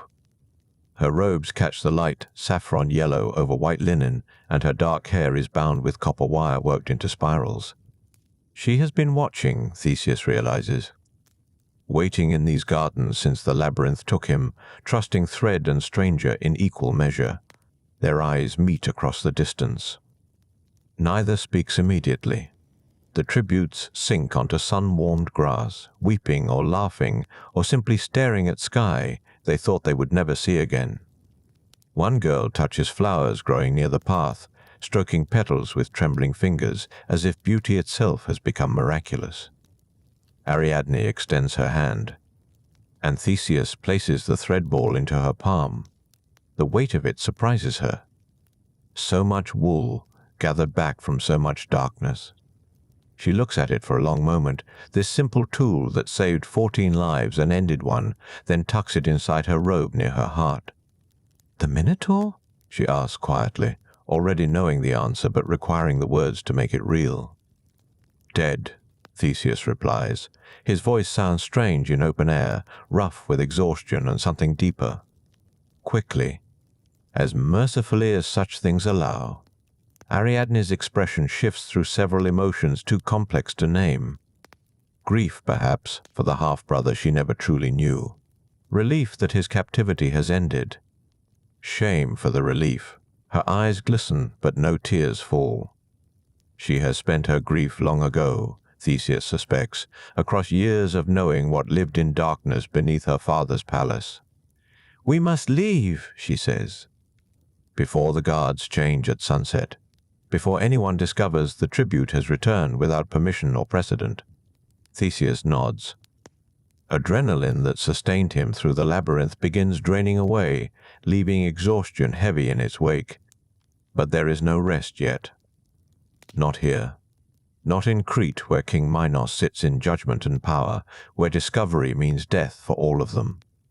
He turns to the tributes. These 12 young women and one young man who followed him into horror and emerged transformed. They look back with faces that have aged years in hours. Childhood has left them, replaced by knowledge no one should carry so young. "Can you walk?" Theseus asks gently. "Can you run if needed?" They rise, bodies protesting but spirits willing. What is physical exhaustion compared to what they have already survived? They have walked through the labyrinth of Daedalus, past the beast at its heart, back into sunlight on a thread of hope. They can walk to the harbor. They can board ship. They can sail home. Ariadne leads them through paths she has known since childhood, garden routes servants use, away from the main palace courts where nobles gather and guards stand watch. The afternoon sun slants golden across Crete, painting everything in honey light. Olive trees whisper in the sea breeze. Somewhere, goat bells chime with drowsy rhythm. They move through a landscape beautiful enough to break hearts. Fleeing it. The harbor spreads below them, a curved embrace of stone and water where ships rest at anchor. Theseus spots the Athenian vessel immediately, its black sail furled, its crew waiting with patient dread for news that will never come in the form they expect. No tribute returns from the labyrinth. That is the law, the pattern, the price paid for ancient grievance. But laws can break. Patterns can shatter. Prices can be refused by those brave or foolish enough to stake everything on thread and trust. They descend toward the waterfront, keeping to shadows where fishing nets dry in latticed racks and barrel makers stack their work. Ariadne moves with sure knowledge of her city, guiding them through Knossos, as Theseus guided them through the labyrinth. Different mazes, both deadly to those who lose their way. The Athenian ship's captain sees them first. His weathered face transforms through shock, disbelief, hope, almost too painful to sustain. He makes a gesture to his crew, and the ship comes alive with quiet, urgent activity. Oars positioned. Mooring ropes loosened. Sail prepared for rapid unfurling. Theseus helps the tributes aboard one by one, their hands gripping his with desperate gratitude. They collapse onto deckboards still warm from afternoon sun, letting relief wash through them in waves. Home waits across the Aegean. Athens waits. Life waits, impossible and precious, and theirs again. Ariadne stands on the dock, hesitating at the final threshold. Behind her spreads Crete, her birthplace, her prison, her home. Ahead lies only ocean and uncertainty, and the promise of a man she barely knows.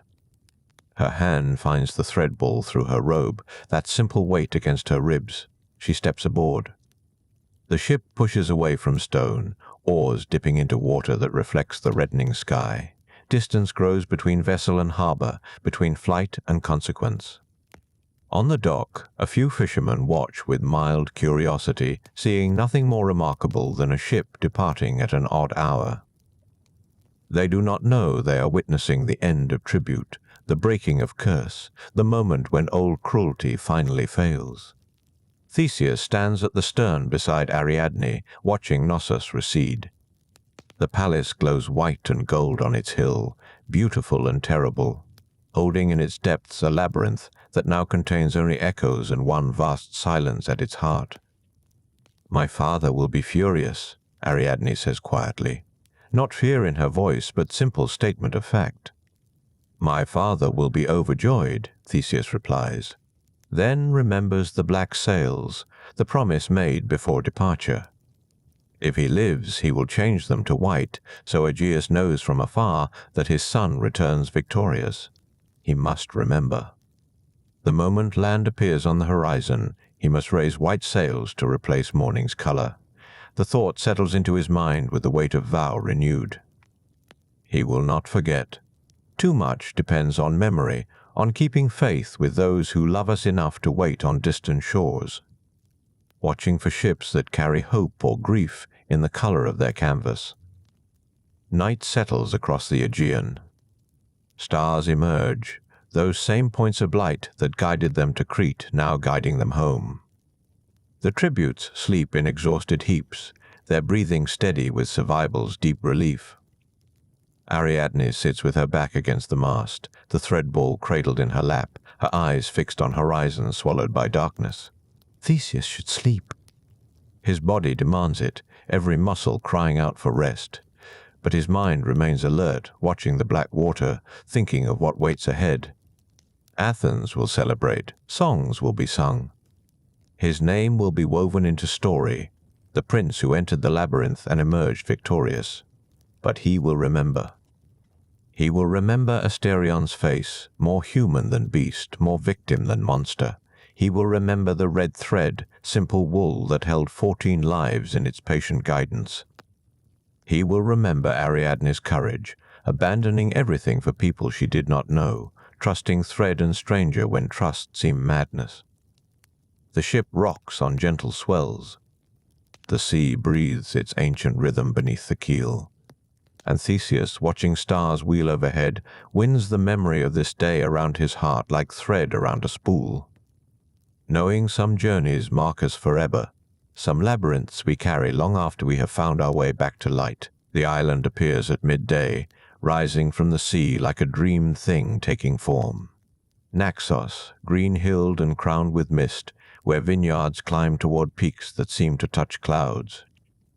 The Athenian crew murmurs with relief. Land means fresh water, means rest, means reprieve from the ceaseless motion that makes even sailors weary after days at sea. Theseus orders the ship toward a sheltered cove on the island's eastern shore. The vessel glides through water so clear they can see rocks beneath, colored stones worn smooth by tide and time. The beach spreads white and welcoming, backed by olive trees whose leaves flash silver in the breeze. They anchor in shallows, The tributes wade ashore with unsteady legs, relearning earth after so long on water.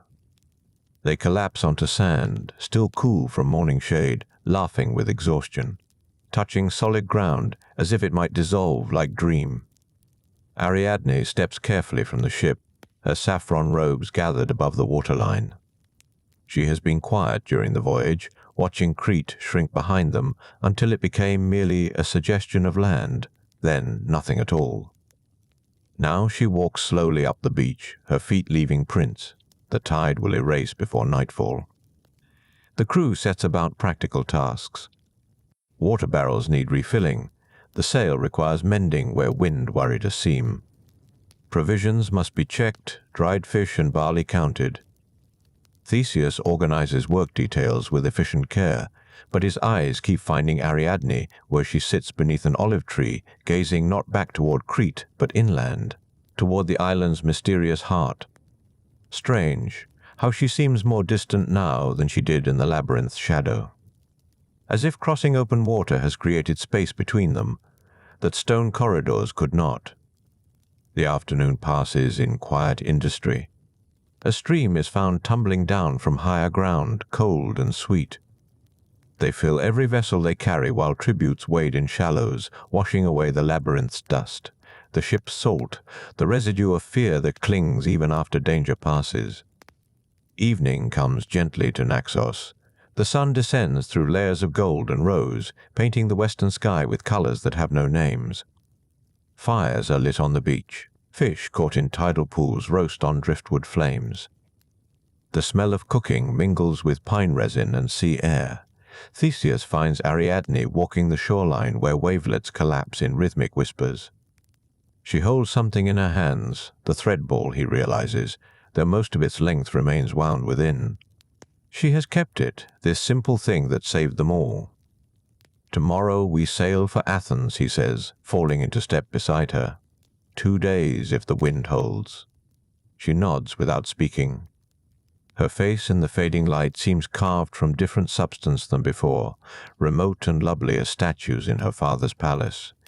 You will be welcome there. Theseus continues, uncertain why words feel difficult. Honored. My father will he? Ariadne's voice is soft, not challenging. I am the daughter of the king whose tribute you have ended. Sister to the creature you slew. What place do I have in Athens except as curiosity, trophy, reminder of old cruelty? The truth of it strikes like cold water. Theseus has not thought beyond escape, beyond survival, beyond the simple shape of getting home. But Ariadne has no home waiting. Only displacement, only the gap between what was and what might be. You will have whatever place you wish, he says, knowing the words are insufficient. You saved us. Athens owes you everything. She turns to face him fully. In the dying light, her eyes hold depths. He cannot read, dark as the water that surrounds this island, as the corridors she helped him navigate. I saved you because I chose to, she says quietly. Not for gratitude or reward. Because in that moment, I could not bear to let cruelty continue when I held the power to end it. But now, she trails off, looking down at the thread in her hands. Now I do not know what I have chosen, what I have become. Before Theseus can respond, something shifts in the air. The evening breeze carries a scent that was not there before, grape leaves and honey, wild thyme and wine. The last light seems to thicken, to gather substance, to pulse with presence that makes mortal skin prickle with recognition of something vast and other. Ariadne draws a sharp breath. She is staring past Theseus toward the tree line, where shadows have begun to move in patterns that do not match the wind. He comes, she whispers. Who comes? But she does not answer. Her face has transformed, opened into wonder or terror or something that contains both. The thread ball slips from her fingers, rolls across sand, comes to rest against driftwood. From between the olive trees, a figure emerges. Tall, crowned with vine leaves, dark hair falling past shoulders, dressed in purple that seems woven from twilight itself. His face is young and ancient simultaneously, beautiful, the way storms are beautiful, the way wine is beautiful, sweet and dangerous and impossible to refuse once tasted. Dionysus, god of the vine, of mysteries, of ecstasy and transformation. He walks across the beach as if walking through his own temple, which perhaps he is. All wild places belong to gods, and Naxos belongs to him more than most. The Athenian crew has gone silent, frozen by divine presence like deer before the hunter. The god's eyes find Ariadne and remain there. When he smiles, the stars seem to brighten overhead. "Princess of Crete," he says, voice rich as dark wine poured into gold. "Threadbearer, heartbreaker. Did you think your story ended with escape?" Ariadne stands motionless. Theseus moves instinctively to place himself between them, hand reaching for sword that is not there, wise perhaps, since bronze means nothing to immortals. Dionysus laughs, not mockingly but with genuine delight. "Peace, son of Aegeus. I come not to harm but to claim. She was always meant for me, this one. The fates wove it thus before her birth, before her brother's transformation, before thread ever mattered. She chooses her own path," Theseus says, though his voice wavers. "Does she?" The god looks again to Ariadne. "Tell him, princess. Tell him what you felt when you gave him the thread, what you knew in the deepest chamber of your heart." Ariadne's face has gone pale, but her voice when she speaks is steady. "I knew I was choosing between one labyrinth and another, between staying lost in stone and becoming lost in different ways. There is no freedom, only different shapes of binding." "No." Dionysus's voice gentles. "There is freedom. But it requires surrendering what mortals cling to, certainty, control, the illusion of solid ground. I offer you mysteries instead, joy instead, transformation that never ends, wine that reveals truth, dances that move between worlds." He extends his hand. "Come with me, Ariadne. Not as prize or trophy, but as companion, as beloved, as priestess of ecstasies Athens will never understand." The beach holds its breath. Even the waves seem to quiet, waiting. Ariadne looks at Theseus. Her eyes hold apology, gratitude, something that might be love or might be farewell to love's possibility. "You will forget the sails," she says softly. "In the joy of homecoming, in the celebration and relief, you will forget to change them from black to white. Your father watches from the cliffs. When he sees dark canvas, his heart will break and he will fall." Theseus feels the words like prophecy, like doom. "I will not forget. I promised you will. Not cruel, simply certain. Because you are mortal, and mortals forget. But it is not punishment. It is simply the weight of being human, carrying everything, losing something anyway." She touches his face briefly, gently. "You will be a good king, Theseus. Better than my father. Kind where he was cruel, just where he demanded tribute. Athens is fortunate." She turns toward Dionysus, takes one step, then another. When she reaches him, he wraps her in purple fabric that might be cloak or might be dusk itself. They dissolve into shadow and grape scent, into wine-dark mystery, into the island's breathing heart. Gone, as if they were never there at all. Theseus stands alone on the beach, his crew silent behind him, the night suddenly ordinary again. At his feet lies the thread ball, abandoned, its red strand bright against white sand. He picks it up slowly, the thread that guided him through darkness, that saved 14 lives, that bound him briefly to a princess who was always meant for different destiny. He tucks it carefully into his belt, knowing he will keep it forever, though its purpose is complete. Tomorrow they will sail for Athens. The black sails will carry them home, and he will remember to change them. He will. He must. The promise settles in his chest like stone, like certainty, like the last words spoken by a woman who could see futures that mortals cannot. The ship departs at dawn, sliding away from Naxos, while the island still sleeps beneath its crown of mist. The sand where Dionysus stood shows no footprints. The olive trees whisper in a language the wind alone understands. Ariadne is gone, dissolved into mysteries that Athens will never comprehend, and Theseus stands at the prow watching the island shrink behind them, purple-shadowed and sacred, already more memory than place. The thread rests against his hip, wound tight in its ball, carried like a talisman or perhaps a wound that has not yet learned to hurt properly. He touches it occasionally, fingers tracing the roughness of the fiber, proof that some part of the story was real, was solid, was something other than fever or dream. The crew works the rigging quietly. They do not sing the rowing songs that usually mark departures. They saw a god last night, walked too close to divinity's edge, and the experience has left them subdued, uncertain. Gods are magnificent, yes, but also terrible in their certainty, their absolute claim on what they desire. Mortals, watching, can only step aside and hope not to be caught in the edges of such fierce. Celestial wanting.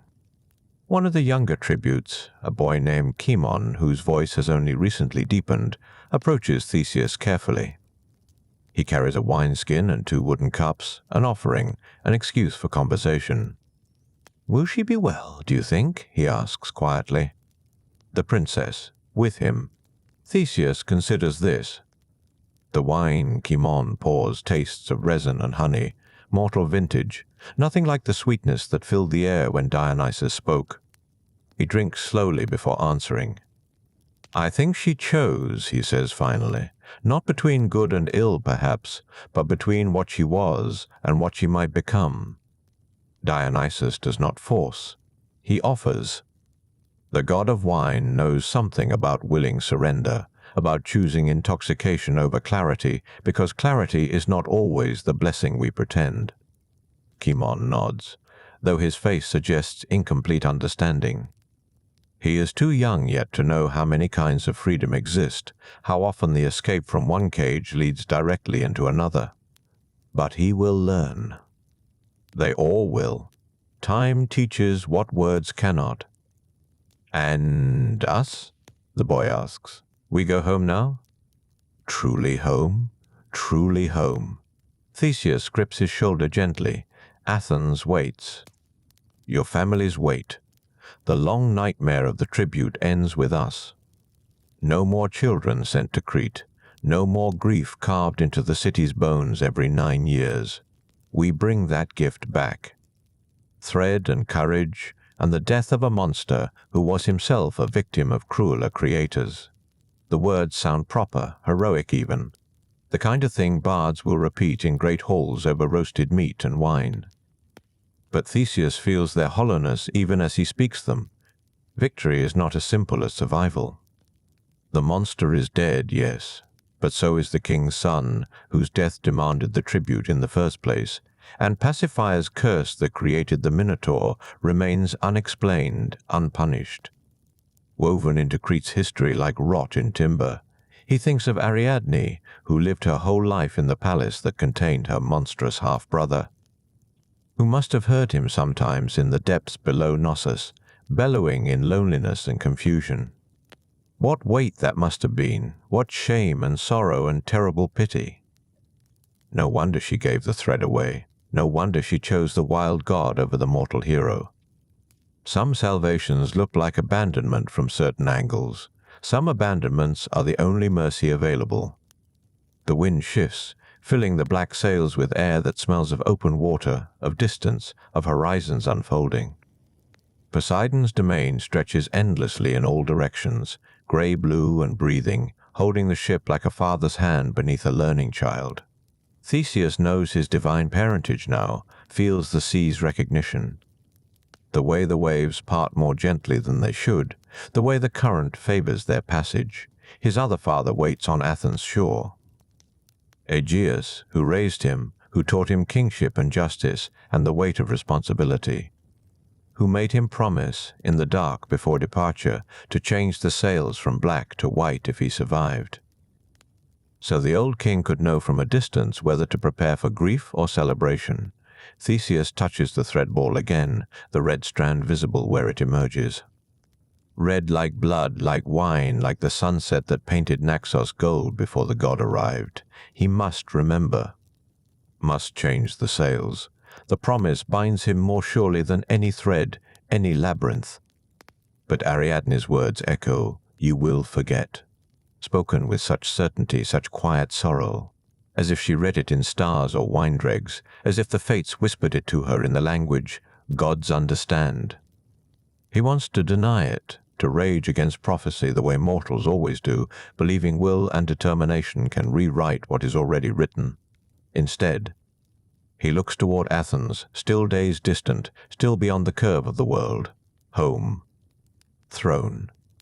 Father waiting on the cliffs where land meets sea, watching for returning ships, counting sails.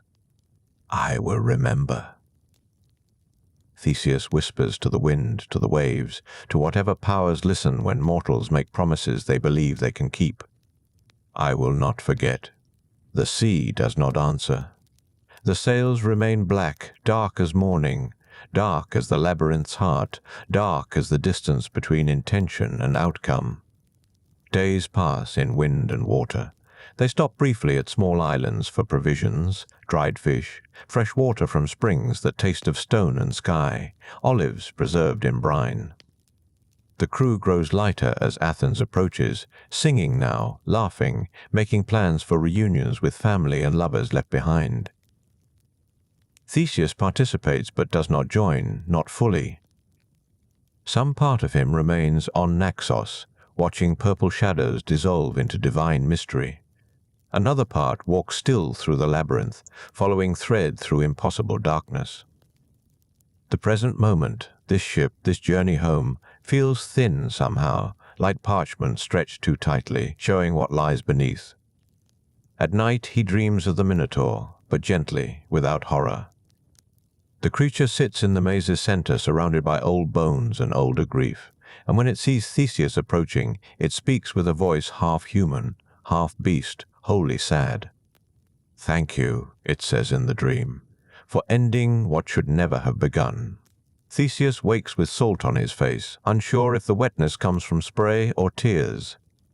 On the final day, when the coastline of Attica rises from the horizon like hope made solid, like everything promised and remembered and longed for, the crew erupts in celebration. They embrace, they weep, they offer prayers to Poseidon and Athena and Zeus, who holds justice in his hands. Theseus stands among them, smiling, receiving their gratitude and joy. The thread presses against his hip, a small weight, a reminder. He reaches for it, fingers closing around the ball of red fiber, and thinks, now I must change the sails. But someone is asking him about the welcome ceremony, about how they will announce their survival, about whether the king should be told immediately or allowed to see for himself. Someone else is pressing wine into his hands, mortal vintage, celebratory and warm. The ship moves swiftly toward harbor, and the crew's happiness surrounds him like water, like inevitability, like the current that pulls all things toward their destined shore. Tomorrow, Theseus thinks, meaning the sails, when we dock, before my father sees. The thread settles quiet against his belt. The black sails fill with wind. And Athens rises before them, white stone and olive groves, the city of his birth and his becoming, waiting to receive its hero home. The cliffs rise first from the sea's embrace, tall limestone faces where gulls nest, and ancient weathering has carved patterns that resemble words in languages older than Greek. Theseus has known these cliffs his entire life, played among their roots as a child, learned to climb their faces as a youth testing his strength. Now they loom ahead like judgment, like witnesses gathering to observe what comes next. Somewhere among those heights, his father watches. King Aegeus has maintained this vigil every day since the black-sailed ship departed, climbing each dawn to the highest promontory where vision extends farthest across the wine-dark water. Servants bring him food and wine. Advisors attempt conversation about matters of state. But the old king's eyes remain fixed seaward, scanning the horizon for a single returning vessel, for black sails that should transform to white. For the answer to the question that has consumed him since his only son volunteered for the tribute. Theseus knows this because his father told him, voice breaking as they stood together before departure. "I will wait," Aegeus had said, hands gripping Theseus's shoulders with desperate strength. "Every morning until I see sails. White for life, black for death. Do not make me guess. Do not leave me uncertain." The promise had been easy to make in that moment, standing on solid ground with departure still hours away. Change the sails. Such a simple task, requiring only memory and action. White fabric already stowed in the ship's hold, waiting to replace black. A matter of lowering one, raising the other. Minutes of work to spare an old king days of anguish. "I promised," Theseus says aloud, and the crew nearest him turns with questioning faces. "Promised what?" asks one of the rescued tributes, a young man from Athens whose sister was taken years before, who has not stopped smiling since they escaped Crete. Theseus opens his mouth to explain, to say, the sails, the white sails, we must change them now before we reach harbor. The words form clearly in his mind. His hands move to gesture toward the mast, the rigging, the black fabric swelling overhead. But someone else is calling his name from the stern, pointing toward Athens with an excitement that pulls attention like current. "Look! You can see the agora, the Acropolis." The crew surges toward the railing, and Theseus moves with them, caught in their momentum. The city spreads before their eyes, beloved and familiar, every street and temple and marketplace mapped in memory. People gather along the harbor walls, tiny figures at this distance, pointing toward the approaching ship. Word is spreading through Athens like fire through dry summer grass. The tribute ship returns. The thread presses warm against Theseus's hip, where his belt holds it close. Red fiber wound around air, around emptiness shaped like escape, like salvation. He touches it briefly, this artifact that will become legend, and thinks again of Ariadne's final words. "You will forget. Not a curse. A prophecy." A statement of what already exists in the threads, the fates weave above mortal understanding. "No," Theseus whispers, defiant even now. "I will remember." He turns from the railing, purpose crystallizing, and takes 3 steps toward the mast before another crew member intercepts him, pressing a wooden cup into his hands. The wine sloshes dark as blood, fragrant with resin and honey. "Drink with us," the man insists, his face bright with tears and joy. Drink to survival, to freedom, to the hero who led us through darkness. To refuse would seem ungracious, would diminish their celebration. Theseus accepts the cup, raises it high so others can see, and speaks words about courage and gratitude and the gods' favor. The wine touches his lips, warm and mortal. Tasting of sunlight and fermented grapes, nothing like the divine vintage that appeared on Naxos when Dionysus claimed his bride. Around him the crew cheers. The ship surges forward on favorable currents, Poseidon's blessing carrying his son homeward with preternatural speed. The harbor approaches faster than natural wind should allow, the distance collapsing like thread pulled tight. Theseus sets down the cup and moves again toward the mast, toward the ropes that control the sails. His hands know this work. He has sailed since childhood, understands rigging and cambers and the mechanics of transformation. Lower black, raise white. Minutes of effort, seconds to spare his father's heart. But the harbor is very close now, and protocol demands attention. Someone is asking about the order of disembarkation, about whether the king's guard should be notified, about how to organize the reunion with families who believed their children lost. These are legitimate questions requiring immediate answers. Theseus turns to address them, voice steady, mind calculating arrangements. The black sails snap overhead in wind that smells of home. On the highest cliff, Aegeus sees the ship approaching. His old eyes are not what they were, but they are sufficient for this task, this terrible clarity. Black sails. Dark as the fabric they departed with, dark as the death those sails were meant to signal. The king stands slowly, joints protesting, heart understanding before his mind fully accepts. His son is dead. The Minotaur has fed. The tribute has taken what tribute always takes. Around him, servants begin to notice, to understand what the dark sails mean. Someone speaks his name with rising concern. Another reaches to steady him as he sways. But Aegeus does not require steadying. His balance is perfect, his purpose clear. If his son is dead, if the bright promise of Theseus' strength and courage and divine heritage has been swallowed by labyrinth darkness, then what remains? What throne has meaning without heir? What father survives the death of his only child? The sea spreads below the cliff face, grey, blue, and ancient, holding all the drowned sailors and lost ships and broken promises of 10,000 years.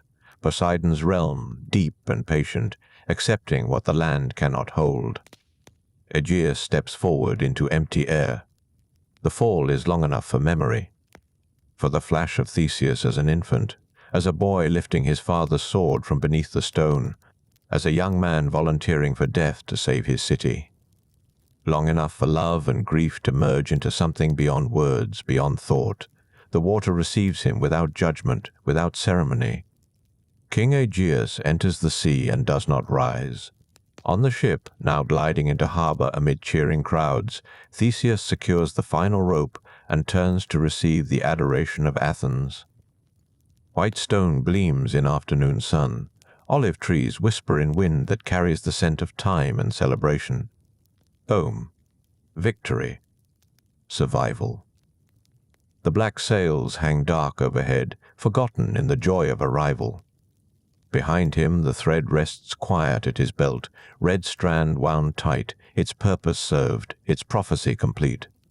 Some salvations require sacrifice. Some forgetting happens despite every intention toward remembrance. The sea that will bear his father's name forever breathes gentle against the hull. The harbor walls rise on either side as the ship glides through the narrow entrance, stone worn smooth by centuries of salt and tide. Theseus can see individual faces now in the gathering crowd, eyes wide with recognition, mouths opening in shouts he cannot yet hear over the creak of rigging and the gentle slap of waves against the hull. Athens spreads before him like a dream remembered upon waking, every column and rooftop familiar yet somehow strange after the alien splendor of Knossos. Someone is calling his name. Multiple voices, actually, rising from the docks in a crescendo of relief and wonder.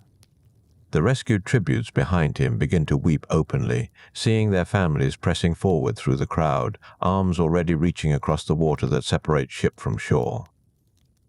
Theseus moves to the prow, one hand resting on weathered wood, and allows himself a moment of stillness before the chaos of reunion. The thread at his belt presses warm against his hip, a small weight carrying impossible significance. He will present it to the temple, he decides, an offering to Athena, proof of divine favor and mortal cunning combined. The ship bumps gently against the dock. Sailors leap to secure the lines, their movements practiced and efficient. A gangplank slides into place with a hollow thud. The noise of the crowd swells, pressing against his ears like physical force. But something feels wrong. Theseus cannot name it precisely. This wrongness that settles in his chest like a stone dropped into still water. The celebration seems too frantic, too desperate. There are tears in these faces, yes, but not all of them appear to be tears of joy. An official from the agora reaches him first, climbing aboard with robes gathered high to keep the hem from the damp planks. The man's face is pale beneath his ceremonial wreath of olive leaves. "Prince Theseus," he begins, then stops, swallows, starts again. "Lord Theseus, we must speak before you disembark. There has been." His voice fails entirely. Cold spreads through Theseus's limbs, a chill that has nothing to do with sea wind. My father, he says, though he does not mean to speak, does not want to give voice to the fear crystallizing in his mind. Where is King Aegeus? Why does he not come to greet us? The official's eyes slide away, unable to hold his gaze. Around them, the celebration continues, families embracing rescued children, wine cups being raised in thanksgiving. But here, in this small circle of silence, truth waits like a blade. The sails, someone murmurs from behind the official. An elder, face lined with decades of sun and sorrow. He saw the black sails and believed you lost.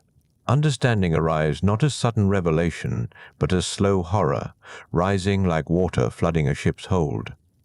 Theseus's hand moves without conscious direction to the rope that should have been pulled, the simple mechanism that would have lowered black canvas and raised white. His fingers find the hemp still coiled and waiting, unused, forgotten in the press of arrival and celebration. No, he whispers, but the word carries no force, no conviction. Memory returns in fragments, the wine cup pressed into his hands, the crew member asking about protocol, the countless small interruptions that seemed so necessary in the moment.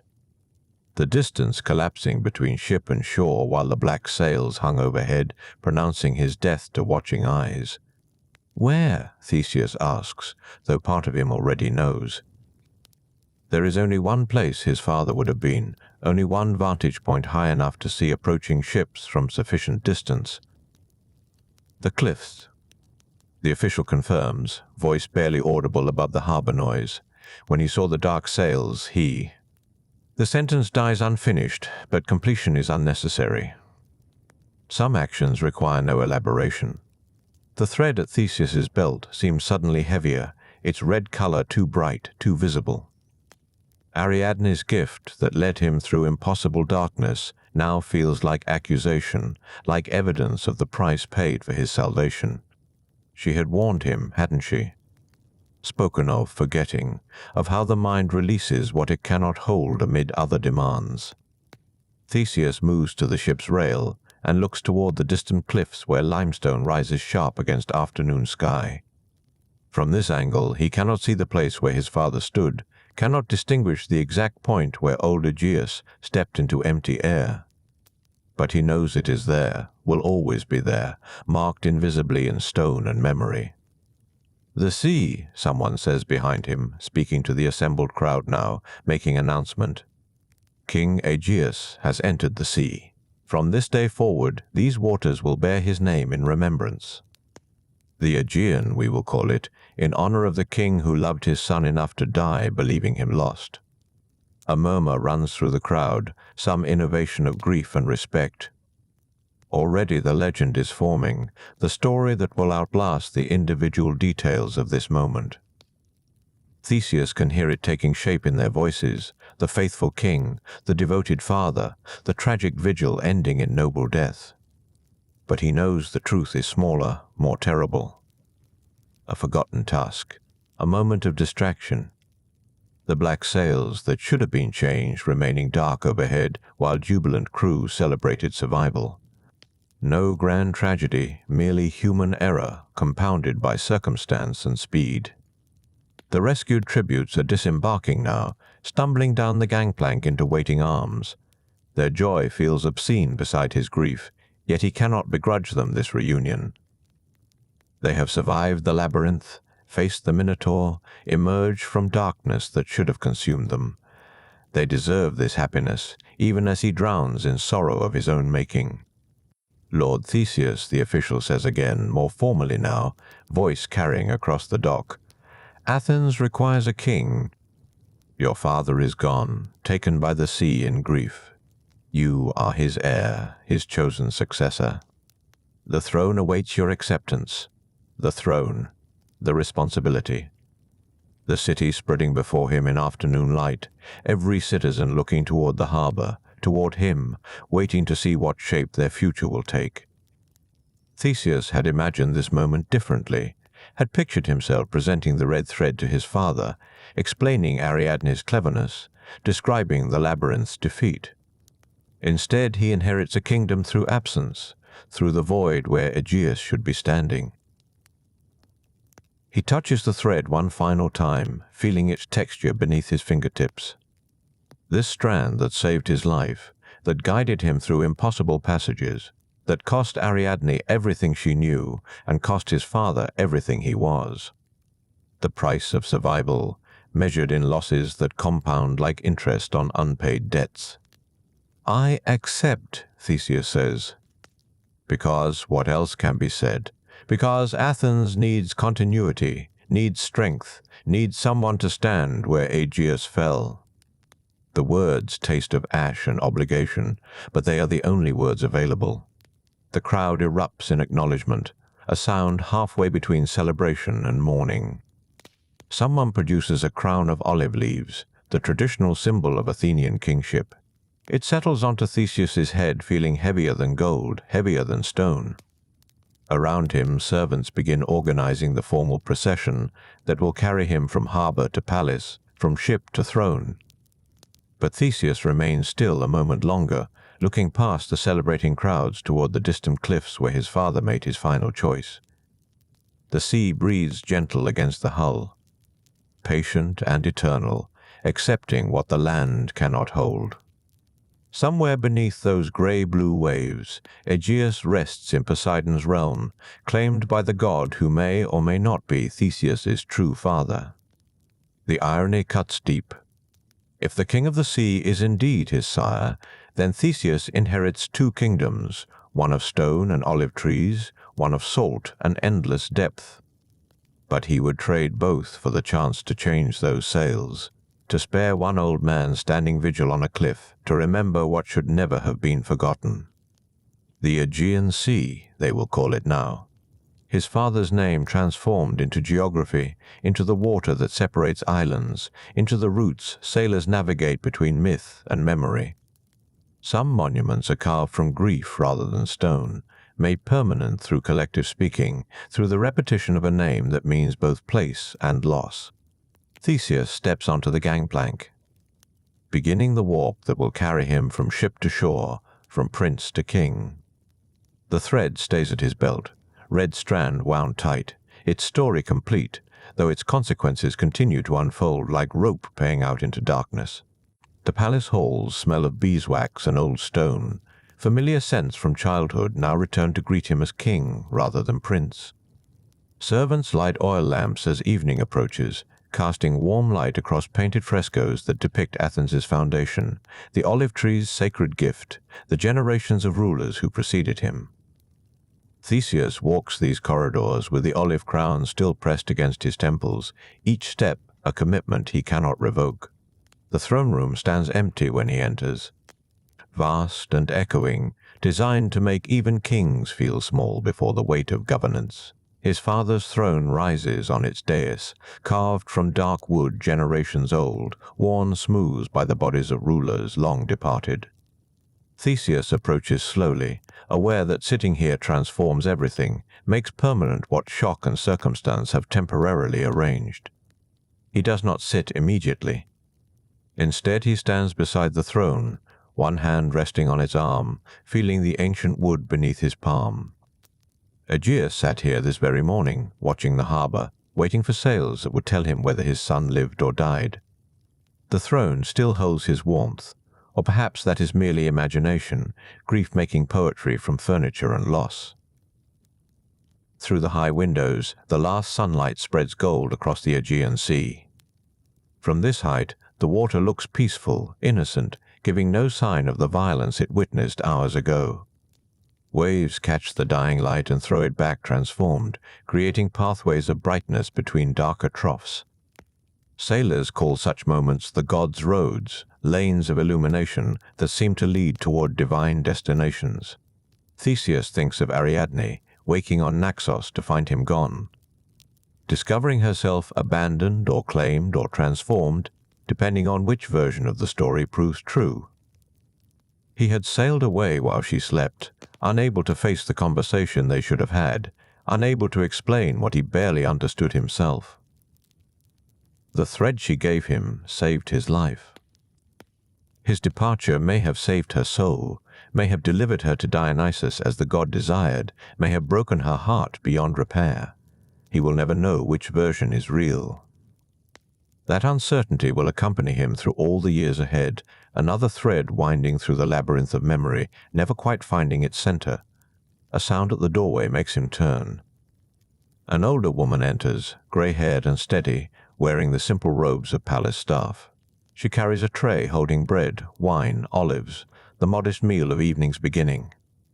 She does not bow or announce herself, simply sets the tray on a small table and looks at him with eyes that have witnessed many transitions.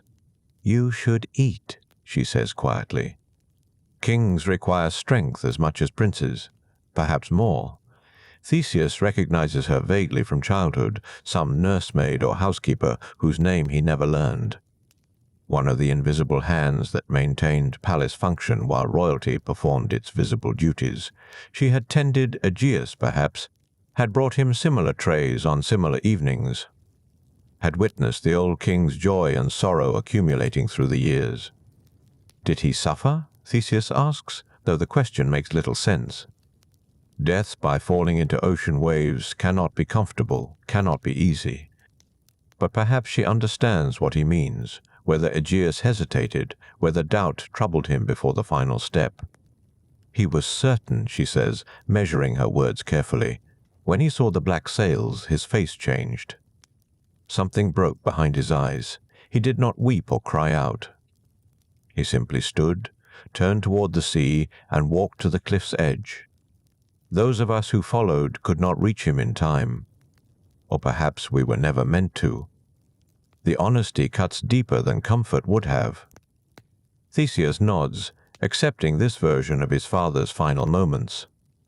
This accounting that makes Aegeus neither hero nor fool, but simply a man who believed what his eyes told him and chose the sea over life without his son. "Thank you," Theseus says, and means it, though gratitude for such knowledge feels strange and bitter on his tongue. She inclines her head and withdraws, leaving him alone with the bread and wine, the empty throne, the fading light.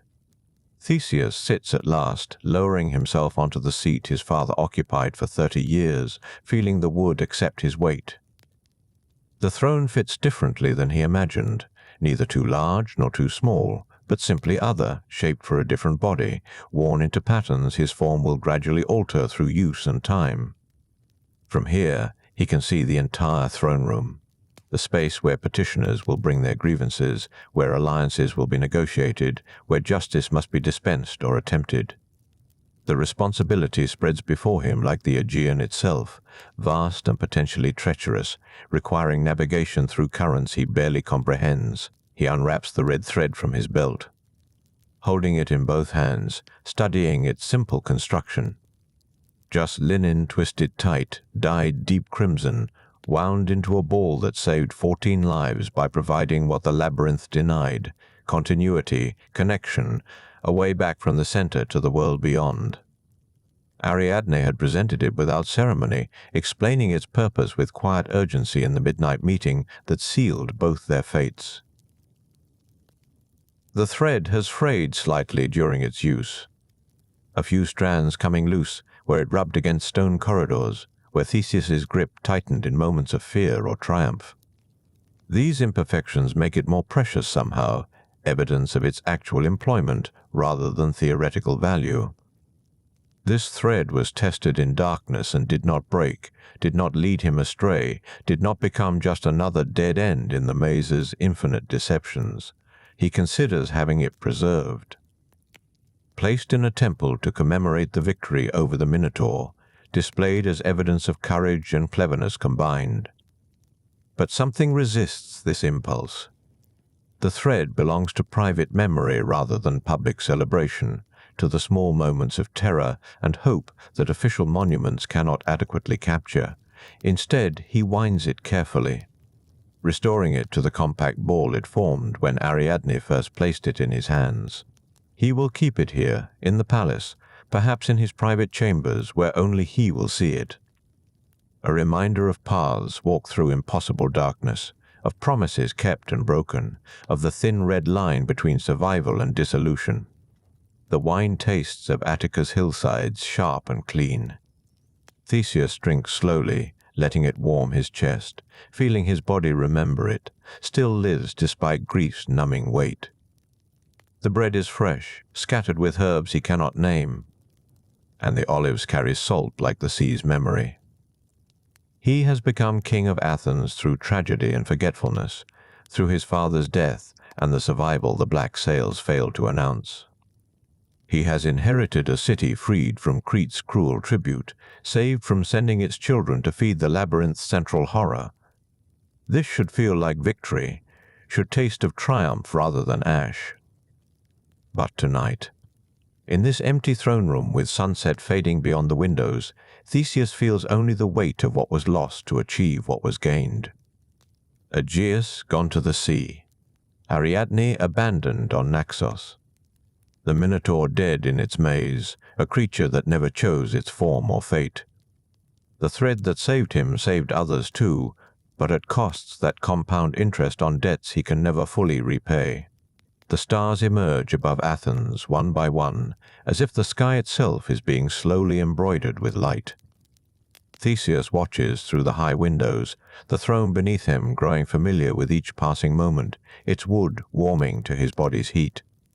The palace settles into evening's rhythm, distant voices fading, footsteps growing scarce, the whole structure exhaling into night like a great beast finally permitted rest. He thinks of the labyrinth's darkness, how absolute it was before his eyes adjusted, how the thread felt like the only real thing in a world gone fluid and uncertain. Every corridor had whispered lies, suggesting directions that led nowhere, promising exits that dissolved into walls. Only the thread remained honest, its tension constant, its purpose clear. "Follow me back," it had said without words. "Trust me when nothing else deserves trust." Ariadne had understood mazes in ways he never would. She had lived adjacent to one her entire life, felt its presence beneath the palace like a second heartbeat, darker and more troubled than her own. When she offered the thread, she offered more than escape. She offered understanding that some puzzles cannot be solved through strength or courage alone, that sometimes survival requires accepting help, following guidance, admitting that you cannot find your way without assistance. He had promised to take her to Athens, to make her his queen, to give her a place beside him in this very throne room. The promise had been sincere when spoken, sealed with clasped hands in moonlight, bright with the desperate honesty of two people gambling everything on a single night's conspiracy. But Naxos had intervened, or Dionysus had, or fate itself had, and the promise dissolved like sea foam on Athenian shores. Some nights he wonders if she forgave him, if the god who claimed her proved kinder than the mortal who abandoned her. Other nights he suspects she never thought of him again, that divine love burned away all memory of their brief alliance, that she became something beyond forgiveness or resentment, transformed entirely by mysteries he would never comprehend. The wine cup sits empty now, its interior stained red like the thread wound tight in his hands. Theseus sets both aside, the thread on the throne's arm, the cup on the small table where the servant left the tray. The bread remains half-eaten, the olives barely touched. Grief makes poor appetite. Tomorrow he will receive Athens's elders, accept their formal recognition, begin the actual work of rulership that extends beyond mythological victories into the grinding details of governance, justice, and civic order. Tomorrow he will become king not just in title but in practice, making decisions that affect lives beyond his own, bearing responsibility for a city that trusted his father and now must learn to trust him. But tonight he is simply a son who forgot to change his sails, a hero who left a princess sleeping on distant shores, a man who followed a red thread through darkness and emerged alive but not unchanged. Tonight the throne feels like another kind of labyrinth, one without thread or exit, a maze he will walk until death provides the only escape that kingship permits. The last light fades completely. Athens spreads below the palace, lamps beginning to glow in windows, hearth fires being banked for the night, families gathering in the safety of their homes while their new king sits alone in his inherited hall. The city breathes, lives, continues its ancient rhythms, regardless of who sits above it on the carved wooden throne. Theseus understands suddenly that the thread's true lesson was not about finding exits, but about accepting that some paths, once chosen, cannot be unwound. The labyrinth had an entrance and a center and a way back out, but life offers no such clarity. You step forward into darkness and keep walking, and sometimes there is no bright strand to follow home. Only the hope that each step leads somewhere rather than nowhere. That movement itself constitutes a kind of progress even when destination remains obscure. He picks up the thread again, feeling its weight, its texture, the reality of it against his palm. This small thing changed everything. This simple tool saved lives and ended lives and bound fates together in patterns that will ripple through generations. Already he can hear the stories forming, poets shaping his deeds into verses that will smooth rough edges and add drama where there was only terror. That will make myth from memory and legend from loss. The thread will stay here with him, wound tight. A private reminder that heroes need help, that courage without wisdom leads to tragedy, that the strongest man cannot navigate every maze alone. It will sit in his chambers, unseen by subjects or suppliants, a small red secret he carries into whatever comes next. Beyond the windows. The Aegean wears moonlight like scattered silver coins, each wave catching and releasing light in patterns that shift endlessly without ever truly changing. His father's name now belongs to that water, and every ship that sails these waves will speak it, remembering the king who watched for white sails that never came, who chose the sea when hope died. Theseus rises from the throne, leaving it empty again, its dark wood patient and enduring. He walks to the window, looking down at Athens sleeping. At streets he used to run through as a boy, at the harbor where black-sailed ships once carried grief toward Crete and brought it home transformed into different sorrow. The city sprawls beneath starlight, ancient and young simultaneously, carrying centuries of history while making space for whatever tomorrow brings. The thread stays on the throne's arm, waiting. The wine cup sits abandoned. The bread grows cold. These small details of kingship's first night, these ordinary moments between mythological events, these quiet hours when heroes become merely human again. Perhaps you will return to these old stories. These whispered myths that help the night pass gently, here at Olympus Dreams, where ancient voices still murmur their truths across the centuries. If these tales bring you peace, let them know through your small signs of appreciation, your quiet agreements with the night. Come back when sleep proves difficult, and let the gods and heroes walk beside you into dreams. And now, as Theseus finally leaves the throne room, as the palace settles into full darkness, as Athens rests beneath the stars that watched all these events unfold, the thread winds one final time onto its spool, the story completes its pattern, and sleep arrives at last like a ship coming home to harbor.